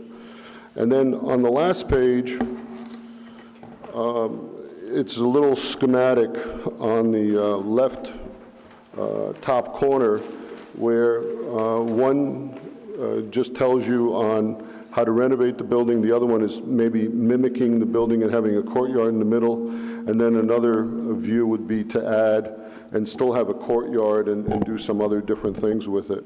So that's basically my presentation on some of the ideas that we have, and that's just the beginning of it. We put this together just for this meeting to figure to have a working session with you and see what your feelings are and what your goals and objectives are for that site. Thank you. Thank you very much. Any questions from the council? I have one question. Okay. Thank you for coming in. Your proposal doesn't specifically indicate what professionals you might use. Under your scope of work, you did indicate that you would identify environmental issues. That's but correct. You didn't in anywhere, I didn't find it, you didn't identify who you would use for that assessment and whether or not that was included in the price of your assessment. As the first proposal, it was not included in the proposal. It's just strictly architectural and engineering. For that, we affiliate ourselves with several environmental engineers. Depending on what type of testing we would need to do, you know, we would work with the town on getting them done through approval of the firms that we would bring forth to you. Okay, so that would be in addition to the base bid that you submitted? That's correct. Okay, great, thank you. Any other questions, comments? Anything else? No? Okay, thank you so much. Thank you. Great, And thank you, appreciate it. I'd just like to applaud your creativeness. Thank you. Thank you very much. Well, one thing I will tell you, though, is, and I don't know if it was clear in my proposal, but we do a lot of design build. I'm an owner of the architectural practice and also the construction company. So the numbers that we would give you, they're very firm numbers. And we're known for really managing the construction very well and analyzing these type of structures. In my other life, I was in charge of redevelopment agency for the city of Jersey City, and we did a lot of rehab and a lot of work like this, even on a larger scale. So we're familiar of how to get things done and how to move forward with stuff like that. Great, thank you. Thank you very much. Have a good evening. Thank you. Appreciate it. You too, thanks. Can I just ask if Chris or Tim want to add anything to this, or you? Okay. Okay, thank you. Thank you. Okay. All right, Roberta, take us through the rest of the agenda. What? Takes over the rest, right. Okay, for discussion, the first budget item, 10A1, this is a shared services agreement with the Passaic Valley Sewage Commission. This is a problem. Our current provider, TBSA, will no longer accept our sludge for disposal. We received some quotes. We received 3 quotes. And now we're looking to have an interlocal agreement between the village and PFSC, which was the lowest quote, and to dispose of the sludge. Any questions? Nope. Okay. All right. 10A2, this is award of a contract for the purchase and installation of public safety fiber optic cable and materials for the water company. This is a recommendation for additional award. This actually ties Wharton Dyke into this building and provides more reliability and access to computer programs and database. There are some direct saves in this. They're at the water utility level, though not, ooh, what are you drinking? They're at the water utility level. Any questions, comments? Any questions, comments? No. Nope. Third one, this is an award of contract. This is actually year 2 of a bid. It's horticultural supplies, so this is just the second year. Any questions? All right. 10A4, this is an award of contract to laboratory analysis services. There were 3 plan holders and there were 3 bids. We are picking the lowest responsible bidder, Aqua Protec Laboratories. Any questions? Questions? Comments? All right. This last one here on the budget discussion is a resolution to declare 3 police vehicles as surplus. This would then go to Janet to sell on gov.org. Great. Any questions, comments? Okay. All right. On to policy. Human Resources Policy Manual, a new one has been put together. This is done every 2 years. It's actually mandatory for the Joint Insurance Fund and has to be agreed upon and resolved, have a resolution done in next month. Key highlights here, we've collapsed 2 documents into one, which is a good thing.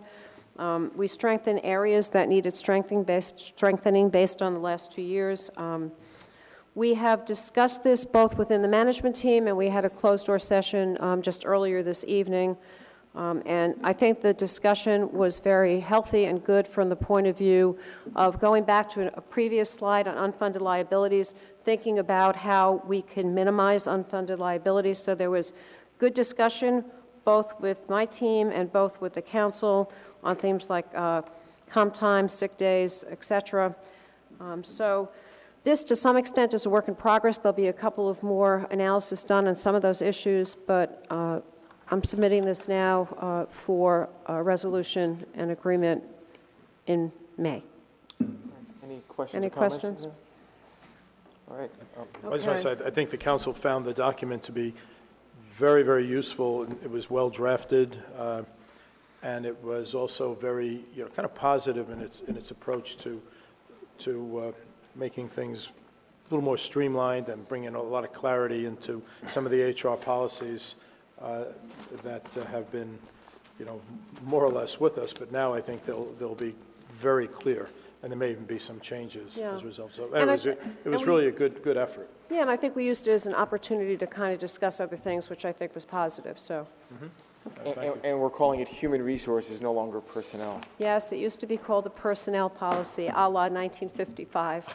So it's now been brought up to speed. Thank you. The next is the resolution for ordinance 3273. This is the gift contributions to the Village of Ridgewood. We reviewed this at the last council meeting. We have redrafted it. It allows for dollar limits before going to the council for approval and reporting requirements, but it does also reflect the fact that dollar limits do not apply, i.e. everything has to come to the council where the donor has business within 90 days before or after. So it has to go to the council regardless. And that reflected the discussion that we had the last time. Yeah. Just a point of clarification on that. Sure. One of the things we've been trying to do is strike the balance between transparency, which is very important, and accepting gifts and having public confidence maintained. This is great because what this does is, previously, if somebody had something before one of the boards 90 days prior or 90 days thereafter, they were precluded from giving any kind of contribution and making any kind of donation. This puts the burden on the council. And this now it'll be brought to the council, and we can decide whether we think it's appropriate or not, whether we think it's good for the village. So I think we found a good, happy medium there. I do. Yeah, may I? Sure. So this was largely driven, or was partly driven by my interest in this issue, because I think it's really important for us to start thinking about encouraging philanthropic contributions in some way, shape, or form, because I notice all around us, the world it's going to have to rely more and more on private-public partnerships. And in no way, shape, or form do I want the municipality to discourage philanthropic urges. And I really do think that the Village of Ridgewood should make it known far and wide, fling open the doors and say, send us your money, donate things, donate to the village. Because, Mayor Bloomberg was very successful in New York City in receiving donations from individuals, corporations. The Highline Park is a great example of individuals who donated to parks, and it created an incredible thing that they would not have been able to sustain in their municipal budget if it wasn't for that private-public partnership. So we need to make it easier for individuals to make gifts to the village. And that being said, transparency is something that is a fundamental issue. You don't want anybody to think that they're going to have any influence over the village because they've given a gift. And this, I think, is going to allay everyone's concerns. You can make a gift without going through bureaucratic red tape, and the public will have confidence in the fact that all donations are going to be on record and will not have any impact on on government. So I'm really happy about this. Yeah. Great, Thank thanks. Thanks for your leadership on this. And this really does, again, strike that balance, because to Gwen's point, there's such a spirit of generosity in Ridgewood, and we want to encourage that, we want to welcome that, we want to celebrate that, be thankful for it. On the other hand, we want confidence-building measures that, to enhance transparency so everyone sees what's going on and sort of shine the light of day on any kind of contribution so everybody's comfortable. I think this is a real win-win. So thank you. Thank you, and thank you for driving this. Thanks. Thank you. Any other comments? Okay, item 10C1, operations item. This is regarding the PSE&G consent agreement. The PSE&G requires that the village execute the consent agreement so that we can cross PSE&G's easement. This resolution authorizes that and is needed to have the pipeline to be built. Great. Any questions or comments? Any questions? Nope. Okay. I All guess right, we're on manager's to report. the manager's report. So this is going to be about an hour. No, I'm kidding. That was a joke. Okay. I wanted to address an issue that a lot of, I know my neighbors sometimes ask, and friends, and that's regarding paving in Ridgewood. And so what I wanted to make clear, or I wanted to kind of introduce to the public for their kind of thinking about it, is how we select what we pave. Okay, so Ridgewood has about 97 total miles of streets, including 14.5 county miles and 1 mile of state road. And what we do generally, what we do first is we look at the Department of Transportation, because we get grants from them every year. We get grants. And those grants are based on certain criteria, and they're based on certain roads. So for example, this year we're doing South Van Deen. We had a $140,000 grant. We're doing Garber Square area. We had a $130,000 grant. I know we had a resident come up a couple weeks ago and say, hey, why aren't you doing North Van Deen? And the truth of the matter is it's in the hopper waiting for a grant. Now, we could make a decision to go ahead and do North Van Deen and pay for the entire thing, but it is our view that we should be going after this grant money whenever we can. So the reason, like, for example, that North Van Deen is waiting, and kind of all the residents should know this, is that we're waiting on the grant, right? So we first look at DOT. We also have a pavement management system which rates the condition of all the roads based on a 0 to 100 rating. It's updated yearly, and it's in process now. Okay, so that's another criteria on what roads we're going to do. The first priority of roads are main roads.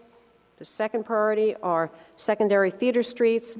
And then the third are tertiary or dead-end streets. And a lot of this reflects how many residents are impacted, all right? And I guess what we really try to do, and what Chris and his team try to do, is spread it across the village. So we're not doing everything on the east side and not the west side. So that's kind of basically how we come up with what we're going to do, and obviously within the constraints of the capital budget, right? We also advocate with the county because of the county roads, and even with those roads, we're responsible for the ADA compliance piece of that, all right?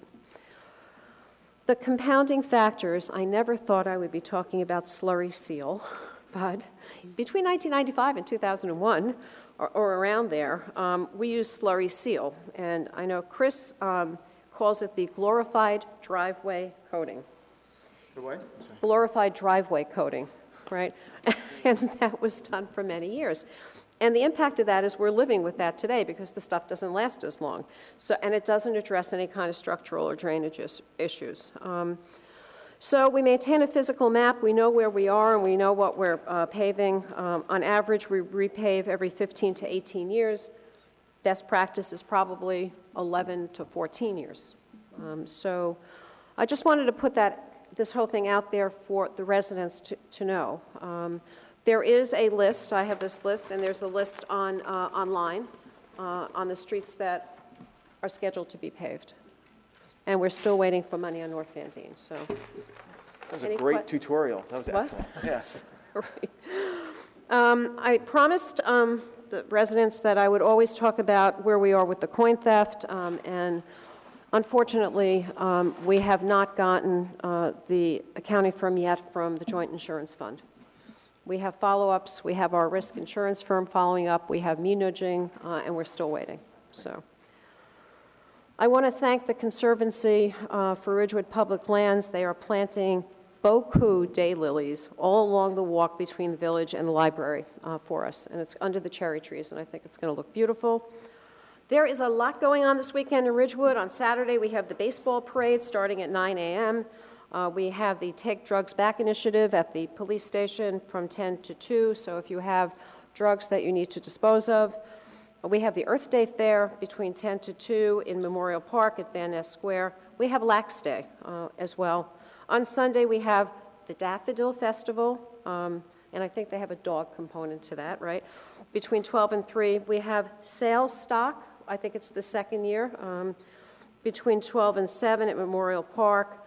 We also have the Holocaust Memorial Interfaith Service at Temple Israel. It's there this year. I think they alternate years between there and West Side. It's a beautiful interfaith service.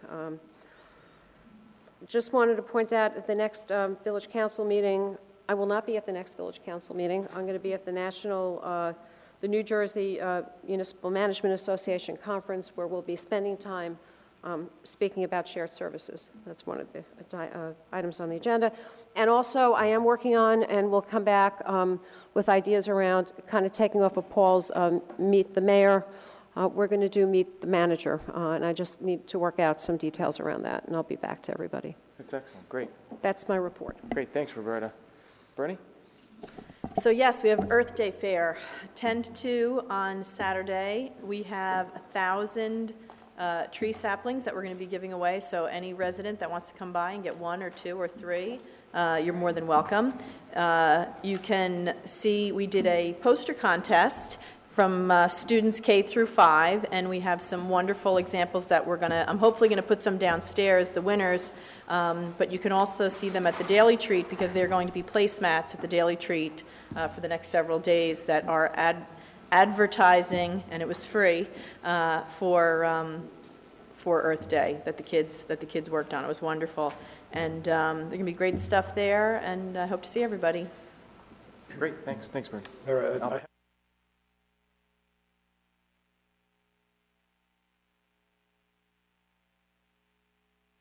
Okay, candidates night is, I hope I got it right, Tuesday of next week. What time does it start?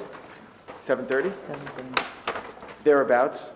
7:30. Get here early. And in this room, and we have 3 really good candidates, and I saw them debate at the Senior Citizen Center at the Senior Housing Complex 2 weeks ago, and it was really very interesting and very collegial discussion among the 3 of them. So please attend the candidates night next Tuesday night at 7:30. Excellent. Thanks. Tom? Yes, 2 things. 4th of July committee. Everything's on target for a great day. The committee still needs volunteers, and especially for the nighttime fireworks, for taking tickets and collecting money. So if anybody wants to volunteer for that, certainly step forward. You can send me an email. I'll get it to the right people. And they're always looking for donors. It's a great opportunity to support the village and support that all-volunteer committee. As many of you already know, that's a day that's paid for entirely through donations that are made and ticket sales to that committee. No village taxes are spent on that day. Open space. We met, and there's a clear understanding with the Open Space Committee now that their role is now the stewards of the existing open space, because there is no open space money to spend. The Open Space Fund is and could probably continue to be at a deficit for several years to come. So there really is no open space money that the committee can look at to make any acquisitions, or even look at investing some money in Shedler moving forward. So what I'd like to bring to the table, and maybe we can put it on a workshop agenda, is the committee would like for us to explore 2 things. One, several communities within Bergen County have either passed resolutions or put in writing to the county that they'd like to see the open space tax restored back to its previous funding level. It was reduced dramatically back several years ago during an election year. So where the village of Ridgewood used to get some pretty good open space grants, through the county trust fund, they're basically non-existent now. So they've asked that we try to urge the county maybe to get that fund back to where it can start funding some of these prospects again. And then also a discussion possibly internally about whether or not we want to do anything with our open space tax. It's one half of 1%, one half of 1% per $1,000 of assessment. Yes. Is that what it is? Yeah. So it's a minimal. It's a very minute tax in terms of the residents, and I think that has to go out as a referendum if we want to change it. And I think the last time we tried it failed by, 7 votes or something like that? Or 8 votes, 9 votes? Yeah. So is that something we may want to do down the road to try to start replenishing our own open space tax, base of dollars? So they'd like to maybe see if we could have a discussion, number one, on the county, urging the county to do something, and then maybe some additional conversation beyond it. Yeah. Because there's not a lot for them to do at this present moment with no funding, so. And we're not looking at any particular targeted property, but there are some pieces out there that could be acquired, that might be adjacent to existing property that we already own. Great. Thanks, Tom. What? To follow up on Tom perfectly, Parks and Rec met last night. Our chair, Rich Brooks, organized this with the chair of Open Space, Ralph Curry. We had our combined meeting, and the stable was full. It was awesome, because we also had the newly formed Shade Tree Commission, and we also had representatives from the new Conservancy for Public Lands, and we also had Wildscape members there. And it was the most comfortable meeting. There's emails flying back and forth between all members today, exchanging emails. We realized that we're all following the same mission, and we are ambassadors and caretakers of all that is natural and all that is green in Ridgewood. So really, it's different ways of doing the same thing. And what we were all discussing is lack of funding and actually lack of manpower and resources. It's the same people all wearing these different hats. And, we really would love to get some fresh faces on all these committees and see more volunteers. But one thing I'd like to say is that we really should recognize the volunteers as a village. I don't know if we do something like that once a year. We do? We have something big? We haven't done it in the last couple of There's years. so many inveterate volunteers. We have done it in the past. People not who've recently. been volunteering for 30 years, 20 years. And anyway, it's nice to see the wealth of knowledge on these committees. But anyway, I want to thank the chairs of Parks and Rec and Open Space for having that joint meeting last night. And thank you, Tim. Thank you, Janet, for leading the discussions. Great, thank you. The county used to have a Volunteer of the Year award, too. Yeah, I was just saying, I think We- the last one was Inez Bunza and... But we have that, yeah, we did it about 3 years ago. It was Joseph Plicky and Inez Inez Bunza, Bunza, yeah. yeah. Yeah, we should resurrect that. We should. It's a good idea. The county doesn't do it anymore. County doesn't do it. No. We can do it, though. We could, sure. That was, yeah, that was... The only thing I'll say is two things. Planning board, we've got about 6 meetings, I think, between now and the end of June, and that includes a few on Valley Hospital. In fact, we plan to wrap up Valley Hospital with a vote in mid-June. I think June 17th is the date, looking at the high school. So the remaining meetings are Village Planner Blaze, I think, is going to be taking some questions from the public. We're going to have 2 meetings of public comment. We're going to have 1 meeting where we're given instructions, and then the final meeting, I think on June 17th, is when the Valley issue will be before the board for a vote. So stay tuned on that. Second thing I want to mention is I was at tonight, the Ridgewood Guild's having their annual film festival. It was the 4th year. It's a 2-night thing, tonight and tomorrow night. Tonight they were showcasing student films, and not that I didn't want to be here. I wish I could have stayed there. But it was great, and they had a great group of kids that put together these films. And tomorrow night, aside from all the great works that can be shown, they have Danny Aiello, famous actor, going to be there showing some of his stuff, and I think going to be at a reception afterwards, and everyone's invited. So I would encourage people to go. With that, we'll move on to public comment. As I mentioned the other day, we used to, when I joined the council in 2008, we only had public comment at the beginning of meetings. And a few years ago, Roger suggested we should do it at the end of the meetings. His point was, we hear things during the course of a meeting, and we have questions, it's a good opportunity. And he also made the very important point, I think we all agree on, that the public should have the last word. And so with that, I don't know if anyone has anything, any comments, any suggestions, any questions? What? We're looking at you, Len. Could I just mention, the candidates' night will be televised on Cablevision and also Verizon Fios. So if you are unable to come here for some reason on the 29th, that will also be televised. Great, that's good to know. Thanks, Heather. Please. Good evening, Mr. Eisen. Welcome. May not be to the point. As I mentioned to Roberta earlier. Could I just have you identify yourself? Yeah, today, my name's Leonard Eisen, live at 762 Upper Boulevard. I don't know if all of you know it, but today is William Shakespeare's birthday.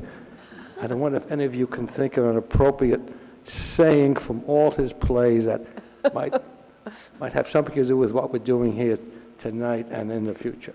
That's all I wanted to say. I spent a lot of time going through all his plays, and I couldn't find anything that really hit me. Yeah, I saw Len earlier today, and we were coming up with some funny ones, which we can't repeat. No. Appreciate it. Thank you, Ms. Sides. Russ, good evening. Welcome. Good evening. Russell Forenza, 228 Emmett Place, Ridgewood, New Jersey. It was a very instructive meeting here tonight. I've heard all of you speak. What I would like to say is anything I say tonight just reflects Ridgewood and not any other municipality or community, because I do have some affiliation with some other communities and municipalities. So what I'm saying tonight is just particular to Ridgewood and no one else. Regarding the budget, I'm mostly aligned with Councilman Ritchie. He mentioned some red flags. I agree with them.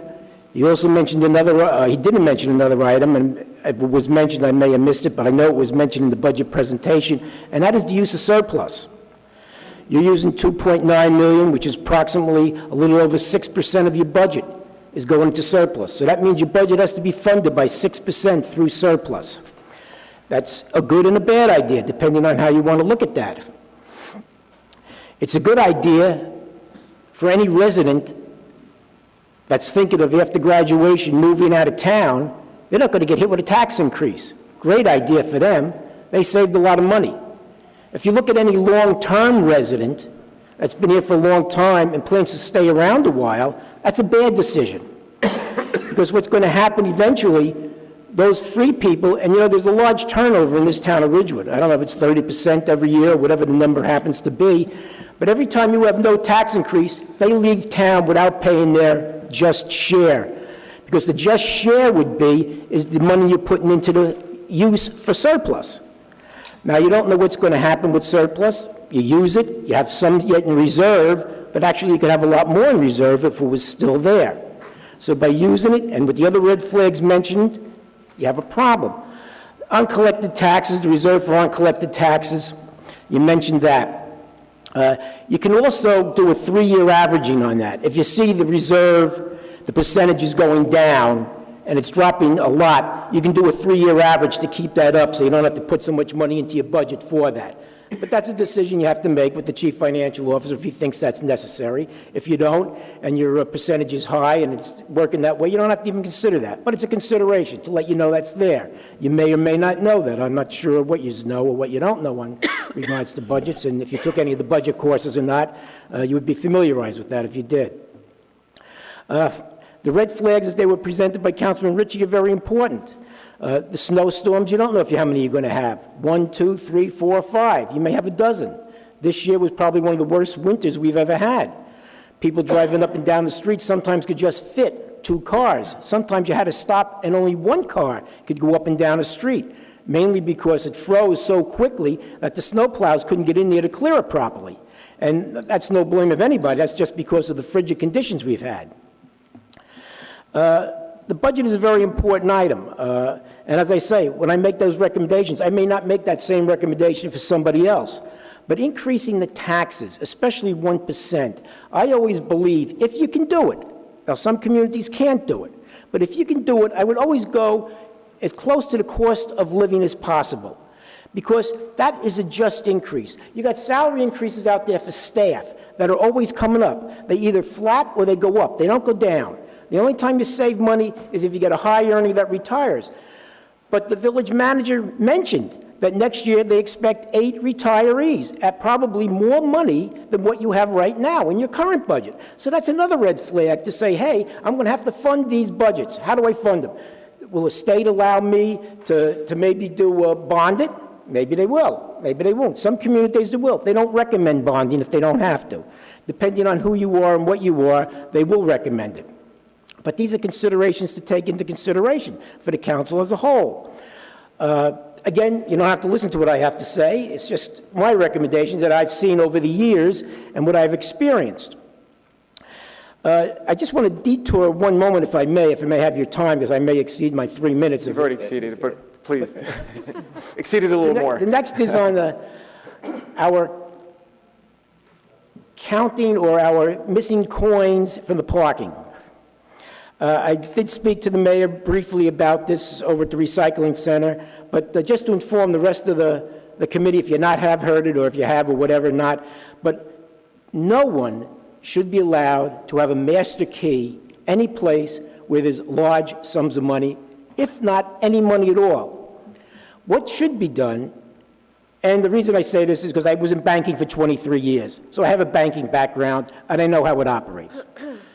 Two people should always be involved in the process. First of all, the key for that room should be in what we used to call a tell key box. A tell key box is accessible by two keys, by two individuals that have that key with backups that have access to those keys. So at any one time, to get into that room, they have to get two individuals to open up the box. It has to be recorded that John Jones is going into the room, 10 a.m., came out at 2 p.m., or whatever time they come out. So it's noted in the box what's going on, how long the person's in there. You never have one person in the room with money. Always have to have a minimum of two. Obviously, I'm sure you can figure that out. Sure, you can have two corrupt people, but if you have two people and you switch those people around all the time, it takes a lot to make them corrupt. So that's another important consideration. When you're in with money, and you may have this in existence, I see some hands going up, I don't know. Maybe it's in existence already, but I can't believe the amount of money that was taken out, that first of all, that room is not on video camera, being watched at all times by the police department. They could have a camera on that room, knowing who's going in and who's out of that room, and the amount of money that nobody could see. Quarters are heavy, if it's all quarters, dimes, nickels, I don't know what it is, pennies we don't have anymore, I guess, in the meters. But whatever it is going into those things, how could somebody get all that money out within 1 or 2 years, or whatever the case may be, without other people knowing about it? So I believe there's more than one person involved in this. Just from a personal view on this, and what I understand, what I have read in the papers. You people obviously have more information than I do, so you probably know what's going on. I don't. The public may know what's going on, or the department heads may go on, the police department may know what's going on, but certainly I don't. Maybe that's important, maybe that's not important. But the one way to cure it is some of those recommendations I just made. Now, whether they're in effect, or whether they know about them, or the people know about them, why they weren't in effect, I have no idea. But two people at all times have to be in a money room. That's like akin to giving the safe deposit combination to 3 or 4 or 5 or 6 different people in the bank. The officer in charge of the bank has to have it, and the manager, that's usually the officer in charge, and somebody that's the assistant manager when that person's out. And maybe it's left under a dual key situation in case both of them are out. You got to get into the vault, you get into the vault. But that's how things got to operate. And why is that money in that room for so long? It should be deposited within 24 to 48 hours. There's no reason in the world that money should be left in a room for whatever period of time it's in there or not being deposited. I believe you can check with your chief financial officer. When you take money in, checks and money that come in through the tax office, that money has a certain time period in which that has to be deposited in the bank. Russ, I hate to interrupt you. You make some excellent points. I don't know if Roberta wants to respond, but you have exceeded, and then very much so. So, I mean, Roberta, I'll just say a couple of things. I think a couple of weeks ago, I did do an in-depth kind of dive onto this issue. So, Russ, I'd be happy to chat with you. I have a banking background too. I understand dual control, and I understand what you're saying. So we could take that offline at some point. Great. Okay. Great. Thank you. Thanks, Russ. Thanks for those comments. Any other questions or comments? I think we have one. Please.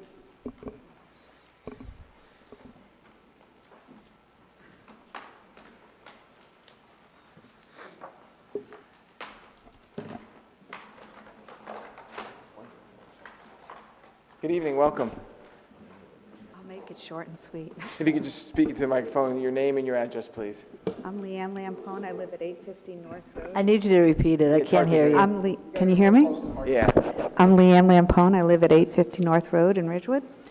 And it's about paving. Yes, slurry seal. Our road had been identified in 1995 in need of repair. It was given slurry seal in 97, and nothing's been done since. for the last 6 years. I've been in negotiations with the paving department to try to get our road done. Nothing's been done. I've been given every excuse. You're not a main road, trucks with axles, all kinds of things. But clearly they identified there was a problem back in '97, and still nothing has been done about repaving. They have graciously come out and walked the street and has seen the damage, and I have pictures here for you. The street has waves in it, so when you go to walk, you trip. At least 3 to 4 times a year, the road is patched, and it sinks. And we forever have gullies on top of the waviness, on top of curbs falling apart where water goes shooting over it. I was told that we would be put on the list to be repaved. I said, can I see the list? Well, it's up here. That's what I was told. Yeah. I said, well, how do you determine what roads get done? Well, I get in the car and we drive around and I kind of evaluate. Yeah, really? These are the answers? This is not a happy customer. Sure. And so Okay. you're on, are you on that cul-de-sac? Mm-hmm. Yeah. And it really is. I don't remember, I didn't hear the name of the street, but I know it's a It's cul-de-sac, it's on North Road, it's behind the Glen School. Yeah. And we live in a community, we specifically moved to this area because it's quiet. It's, you know, you can walk a stroller, your dog, you're a senior, you can walk day, night. We can't do that on North Road. Sure. Okay. And when they come to do the patching, they leave all their debris. Big stones, and all the neighbors take turns sweeping up what's left over. I've had enough. Well, and today, you know, I had a meeting with a representative from the department, and I can understand they're short-staffed and everything, and I do believe that they're overburdened. I think they have a lot on their plate. I do believe that. But when you get answers like, it's up in my head, what do you mean you're questioning me? That's not acceptable. No, absolutely. And it's 6 years of it. And I'm sorry for this situation, and I'm glad you brought it to our attention. Roberta's And got I your was address and aware, stuff. and what, you know, we had planned on doing this paving discussion, so you heard kind of the method that we use, and of course, I'm going to be frank here, being on a cul-de-sac is has been one of the lower priorities. But we will look at it. We're going to be driving around tomorrow, the day after, on another one of our tours, and I'll certainly personally take a look at it. And the I will give waving you is this. in the- This is the paving schedule. You can take. I saw it on the. Okay. They all right. finally update. I guess. It's been online for a while, but this is a little more detailed. Actually, Jovan said that he was just updating it because when I looked at the last list, it was about 80% of what was on that list was already done. So he said he was updating it, and he was going to drive around and update the list. And so I can appreciate that. I mean, I know it's a large but it's not acceptable. And I specifically asked him, what are you going to do to fix this road? And he said, really what needs to be done? This road needs to be repaved. He goes, what's actually going to happen? We're going to mill the sides, we're going to patch that, and we're going to put a hump in the middle so the water goes down, and that'll address the water, and it'll address the pits that keep coming, and that's not why we're going to be back to square one. Okay. And the last thing I want to bring to your attention is the snowplows have caused quite a bit of damage on many of the driveways and curbs. And I have pictures here. There's 5 driveways that at the end of the driveway have been ripped up by the plows. Curbs have been ripped up by the plows, and they come and they patch, and then it falls apart, and then they come back and we do the dance, and we negotiate, when you're coming, I'm not sure, all of this to go back to square one. Just do the job and do it right. And it's not acceptable that it's not a main road. This development 1960, okay, and then you identified it in 95. In 97, you slurry sealed it, and you've done nothing since except patch it and leave debris and tell me that I should accept it. because I live on a cul-de-sac, that's not acceptable. It's Right. not a happy customer. And we agree with you. And again, Roberta, the village manager, is going to look into it personally, Yeah, and we'll take it from Last there. part of the list, I will I was visit. told the last thing Johan said to me, well, you can be on the list, but at any time, the head of the department can decide you're not on the list. He can change it at any time. Well, So and depending it'll on- be 7 years, 8 years. And depending on priorities, that could happen if something goes wrong, terribly wrong somewhere else. But I have a list of roads No, I that were understand. done that are not priorities, okay? Walnut, Willow. The list can go on, and it's embarrassing. Okay. Okay, So if I think- could, I'm sorry. go on. Again, we will be by, and I will personally, as I did on Glen, look at it, and we will get back to you. I And appreciate it. Thank you very much. Great, thank you, appreciate it. Thank you. If you want the contact information? I think, Do you have give it? it to you. that I Beth have a pen. probably I'll- has, I'll- yes, yeah. okay, that's fine. Okay, Thank great. you. Thank you, Thank you appreciate it. very much. Any other questions or comments? All right, we don't have a closed session. No. No. We have Motion one to at the beginning. adjourn. Hey, Bert. All in favor? Anyone opposed? Okay. Good night, everybody, thank you, appreciate it. Thank you.